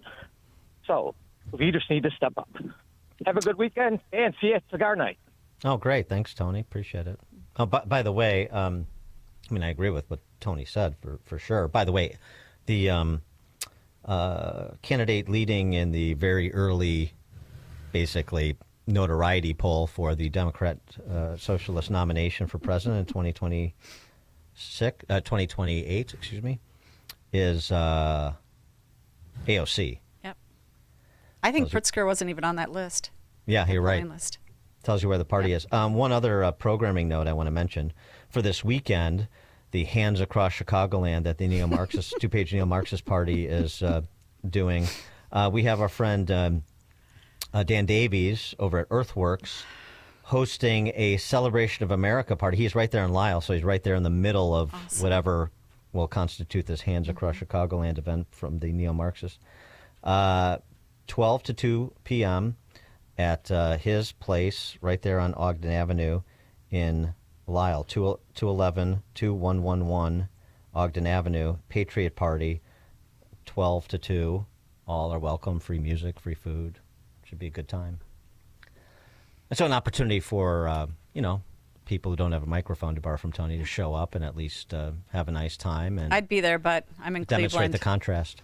You're in Cleveland? Cleveland area, yep. Wedding shower. Middle child's getting married in August. How exciting. The requirements of being the mom of... I have 5 kids in 4 different time zones, none in the same time zone as me right now. Wow. It's great. I love it. They wanted to get out of Illinois so bad they don't even want to stay in the same time zone. Jeez. David in Lansing. Good morning, Dan and Jeannie. I have the Illinois Secretary of State Driver's Manual. It's the booklet you get to study for the tests. Good luck. And on page 4, it says, effective July 1st, 2024, temporary visitors' driver's licenses will no longer be issued. Applicants who would have been eligible for this, which are, aliens coming into this country, it just says to apply for a regular license. Then when you flip towards to page 10, it says basically that anybody applying for a driver's license will be automatically registered to vote unless you opt out. And then at the end of the paragraph there on page 11. It says a temporary visitor's driver's license application is not eligible to register to vote, but it doesn't say people that are registering to vote, which are, aliens coming to this country, aren't eligible to vote. So this is very confusing, and it looks like by that last sentence they're not eligible to vote, but it looks to me like they are because TVDLs are no longer issued. So I don't know what the real answer is here, but it looks like people that have come into the sanctuary state are eligible to vote. That's what it looks like to me. I don't know. Maybe somebody else knows different. Thanks for the call, David. Jeannie, you want to opine on that? I mean, they're not eligible to vote, but obviously the voter rolls are crowded up or, cluttered with people that are here illegally and can participate in voting, and we don't even know. We don't know even the extent of it. Bob, Buffalo Grove. Good morning, Dan, and good to hear you, Jeannie, subbing for Amy. Before I start, I just want to mention that Trump seemed to be in awe of the buildings in Saudi Arabia, Qatar, and UAE. Too bad, I guess he didn't get the chance to see the world's tallest building or the one that's currently under construction in Jeddah. And for trivia for your listeners, both those buildings were designed here in Chicago. Now for Jeannie. But Bob, obviously not by the same people who designed the Obama monument. Yeah. In Jackson Park. How is that's that a coming disaster. along? Yeah. The engineering was by one of the buildings, and he's getting sued by the contractor. Okay. All right. Go ahead, Bob. Here we go with the question for Jeannie. Do you have any political aspirations for governor or senator? And if not, who do you think will come forward in the Republican Party to run for governor or senator? And I trust it won't be a retread of some of the past candidates. And who is the new blood coming forward in the party? Do we have any? Thanks, Bob. Well, I mean, I met a lady last night at the Illinois Right to Life dinner. She's from downstate Madison County. She wants to run for U.S. Senate. She's going to put her name in. Sounds great. Of course, first-time candidate. It's really hard to win. So I haven't seen a viable candidate raise their flag right now. I'll leave it at that. Greg in LaGrange. Good morning, guys. Morning. Line from a movie for you guys. Will no one rid me of this meddlesome priest? We know what that led to, don't we? We know what that led to, don't we? With Richard II and Thomas Becket? Mm-hmm. I'm sorry, it's the same equivalent with what happened yesterday with our ex-FBI director. These things are very, very, very dangerous to do and very, very dangerous to put out in the public domain because we know that there are people that are just not willing to think rationally about certain things. And it's a dog whistle, I guess, would be another term for it. I find it reprehensible that someone of that stature would do that. And I would just ask Dan, next time that you have Andy McCarthy on, who's a friend of the ex-FBI director, whether he's shocked by that behavior from him. I would just leave it at that because, you know what, even I thought he couldn't do something like that, or someone with that stature or that history in our government could do that, but I was really shocked. Have a great weekend. Thanks for the call, Greg. I believe it actually was Henry II who said that of Thomas Becket, but I don't want to get into minor corrections. Well, Andy McCarthy has not been unwilling to be critical of Jim Comey over the last several years, both during his tenure and subsequently. But yeah, the 86ing 47, and he does his Babe in the Woods routine like he had no idea that could be taken as political and implicate violence against President Trump. I'm telling you, it was his own art project. He was just having fun in the sand. Thought he was funny. Yeah, well, we'll see because I mean, allegedly, Secret Service is investigating. Kash Patel and Kristi Noem have both weighed in, so Good. I would think it wouldn't take too long to flesh out this case and offer some commentary for public consumption. So I would be But not expecting before that. the Roger Stone, Dawn raid on his home. Let's well, look at everything that's on your computers. Take it all. Turnabout is fair play. Yeah. Mike in Elmhurst. Mike and Roselle? Oh, Mike and Roselle. Okay. Hey, Mike. Oh, hi. I've seen a lot of blowback from the left here on social media about the planned parade, the military parade that President Trump has proposed for next month, and about what it's a waste of money and this and the other. Trump is brilliant because for the past 75 years, the communists in Russia and China have been putting on these massive military parades, which is designed to scare the bejesus out of us and our allies. And this is in direct response, in your face, back to them. And so President Trump is just brilliant, but people have to think that through, what he's really doing.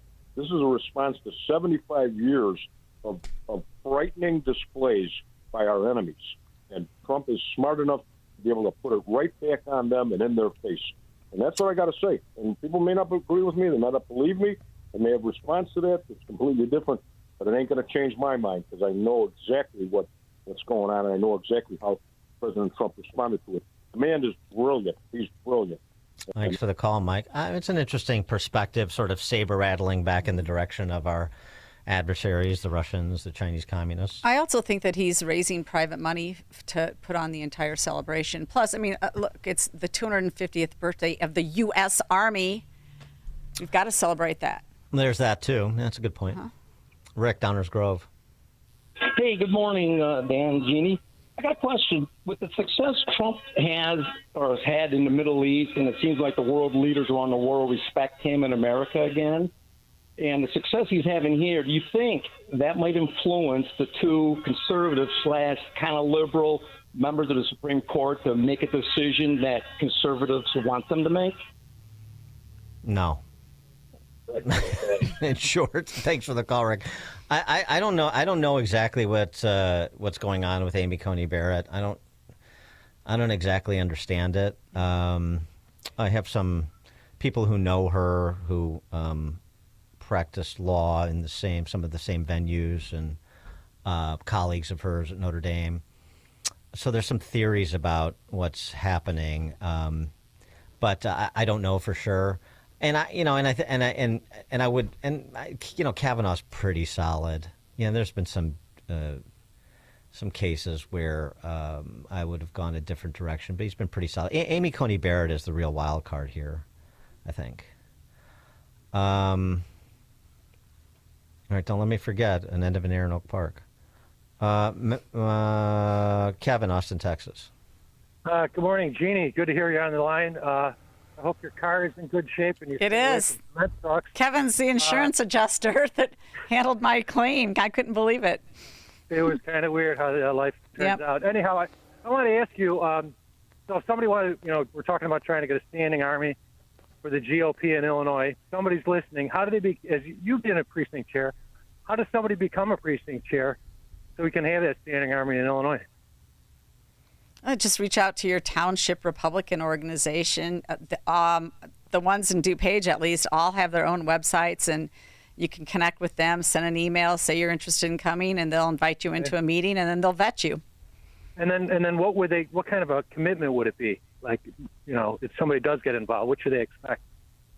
Well, there's monthly meetings, and then there's work around the campaign seasons, but you can make it as much as you want, and good committeemen will show up at least once a month and get the word out during the campaign. So it's not onerous, but we do need good people. I do think that the committeeman is kind of the key to winning elections because they have direct contact to voters in their precinct, and they really can help get the message out if they work it the way that it's supposed to be done.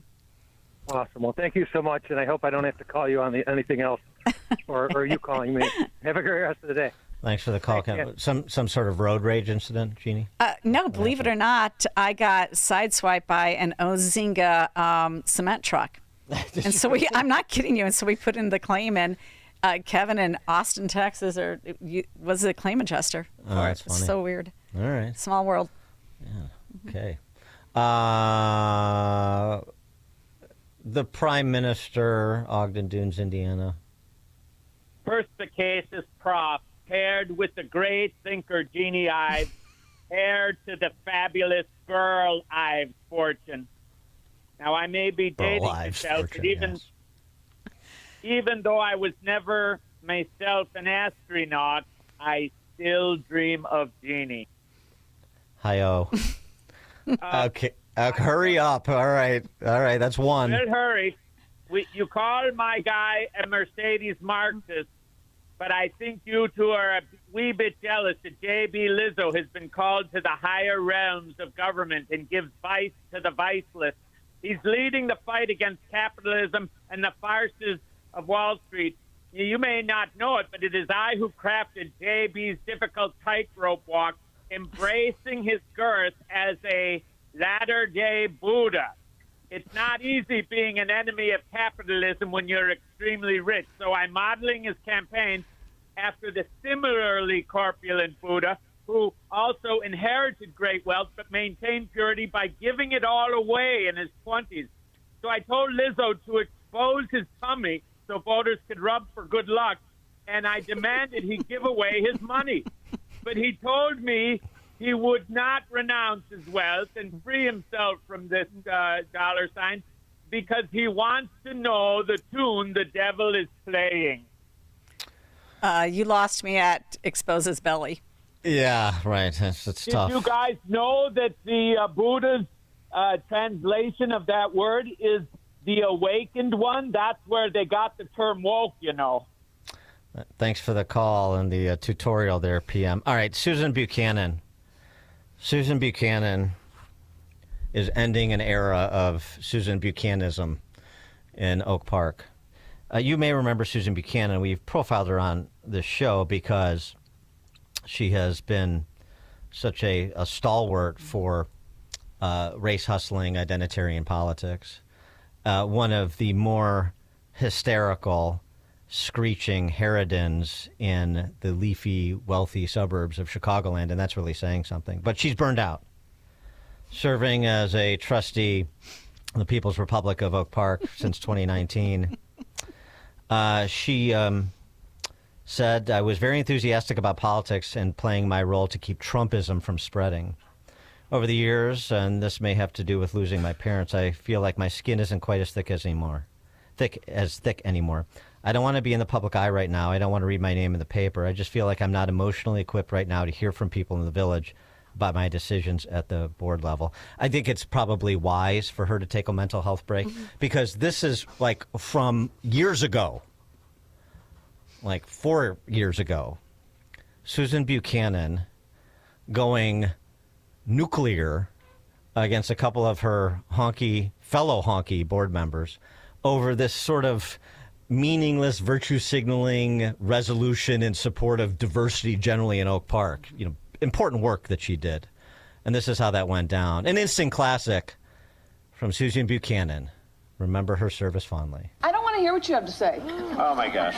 No, I'm serious. Susan, Jim, why do you have an opinion on this? Come on, Susan. Susan, this is... I won't say a word. That's why I like to... You shouldn't have an opinion on that. I met with constituents of color, and quite honestly, some of the feedback was that some of this wording was ridiculous. From birth. You have been white from birth. Why are you arguing what is a system of oppression? You've never experienced one. Okay. So shut up. I don't want to hear from you. Just stop. Just stop, Dan. Stop, Dino. You are not oppressed, and people in Oak Park are, and we are trying to recognize that as a community. This mayor and this board is obviously not willing to face history. We have a chance to make history. It is time for this community to face equity. Enough. And you stop it. You are a white male. You stop it. You are a white male. Your skin is light enough. Stop it. I gotta let Dan, that should be in a commercial. I think if we... it's really... I mean, I hope they have that on a continuing feed at the communist headquarters there in the People's Republic of Oak Park. So revealing, though. Susan Buchanan, by the way, works at University of Illinois Health as a professor and associate director of occupational and environmental medicine. Yeah. She evaluates the impact of workplace or community environments on health issues. That's because anywhere else she'd be fired. What impact did she have on health issues in her workplace, I wonder? Anyway, fare thee well, Susan Buchanan. Well, next faithful comrade. They need to get rid of Ralph Martiri, too, then. I don't think he's on the village board there. School board. School board. Oak Park still. They still need to get rid of him. Yeah, Park River Forest. Wonderful. Wonderful. We'll miss her. Chuck and Delavan. Hey, how you doing? Shout out to Phil and Reggie. Everybody's invited to come to Pier 290 tonight and dance with me and my fiance. I got engaged. Again? Well, no, not again. I was never engaged. I got engaged. I've been dating her for 3 weeks. So. Oh, wow. It's gonna, sure. It's gonna Well, when it's right. Mm-hmm. Get out into ditches. The asparagus is coming up. And Sunday they got the 3rd anniversary at the Tap House. At the Geneva Tap House. Thank you, Chuck, and congratulations on the pending nuptials. Okay. That's in 3 weeks, too. Maybe. Shotgun wedding.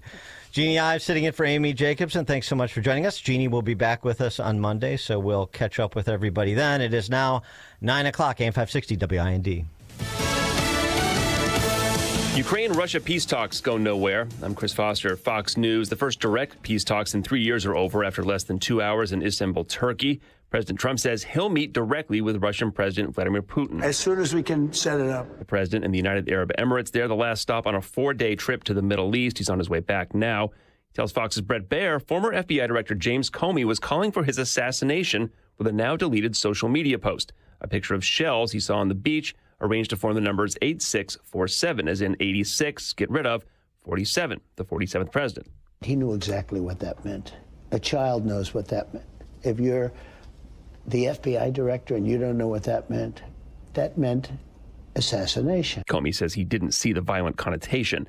The House Budget Committee today takes up an 1,100-page tax and spending bill. It's opposed as is by some Republicans. There are at least 3 GOP members on the panel who said they'll vote against the bill in its current form. They include Representatives Andrew Clyde, Ralph Norman, and Chip Roy, who is leading the charge. House Budget Chair Jody Arrington can only afford 1 no vote to advance the bill out of committee, provided all Democrats oppose it. Some of the holdouts say the bill does not do enough to curb abuse of Medicaid. They also say they don't yet know whether it cuts spending as much as some fiscal conservatives would like. Fox's Madeline Rivera. The case of a man deported from Maryland to El Salvador is back in court today. The Maryland federal judge who ordered the return of Kilmar Abrego Garcia from El Salvador will hear the arguments over whether the Trump administration can invoke the state secrets privilege to keep from divulging information in the case.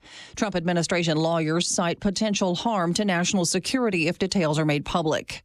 Abrego Garcia was sent to El Salvador in March, violating an immigration judge's 2019 order that shielded him from being deported. And the Supreme Court ruled last month the administration must work to bring him back. Fox's Tanya J. Powers. America's listening to Fox News. Now, your official weather forecast. This afternoon, sunshine and clouds, windy, a thunderstorm in spots, high 88. Tonight, partly cloudy, low 55. Saturday, breezy with clouds and sun, high 68.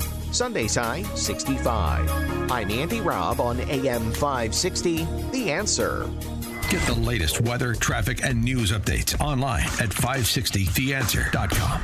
This week on Capitol Hill is the best way to get informed on everything going on with Congress. Hosted by Tony Perkins and the Speaker of the House, Mike Johnson. We have a responsibility to get our country back on a sound fiscal trajectory. The Democrats, as I noted this morning, have said that we're going to gut Medicaid. It is not true. Stay informed and become a regular listener. This week on Capitol Hill, Sundays at 1 on AM 560. The Answer. You've likely heard about Relief Factor and how so many people enjoy a better, more pain-free life because of it. If you're dealing with everyday pain, it makes sense you'd want to try it first. Well, Relief Factor makes that pretty pain-free too, with their 3-week quick start for just $19.95. An easy, affordable way to see how it could literally change your life. Relief Factor is a daily supplement that fights pain naturally, developed by doctors. Relief Factor doesn't just mask pain temporarily, it helps reduce or eliminate pain. In fact, the longer you take it, the more effective it is. Trying it couldn't be easier with their 3-week quick start for only $19.95. That's less than $1.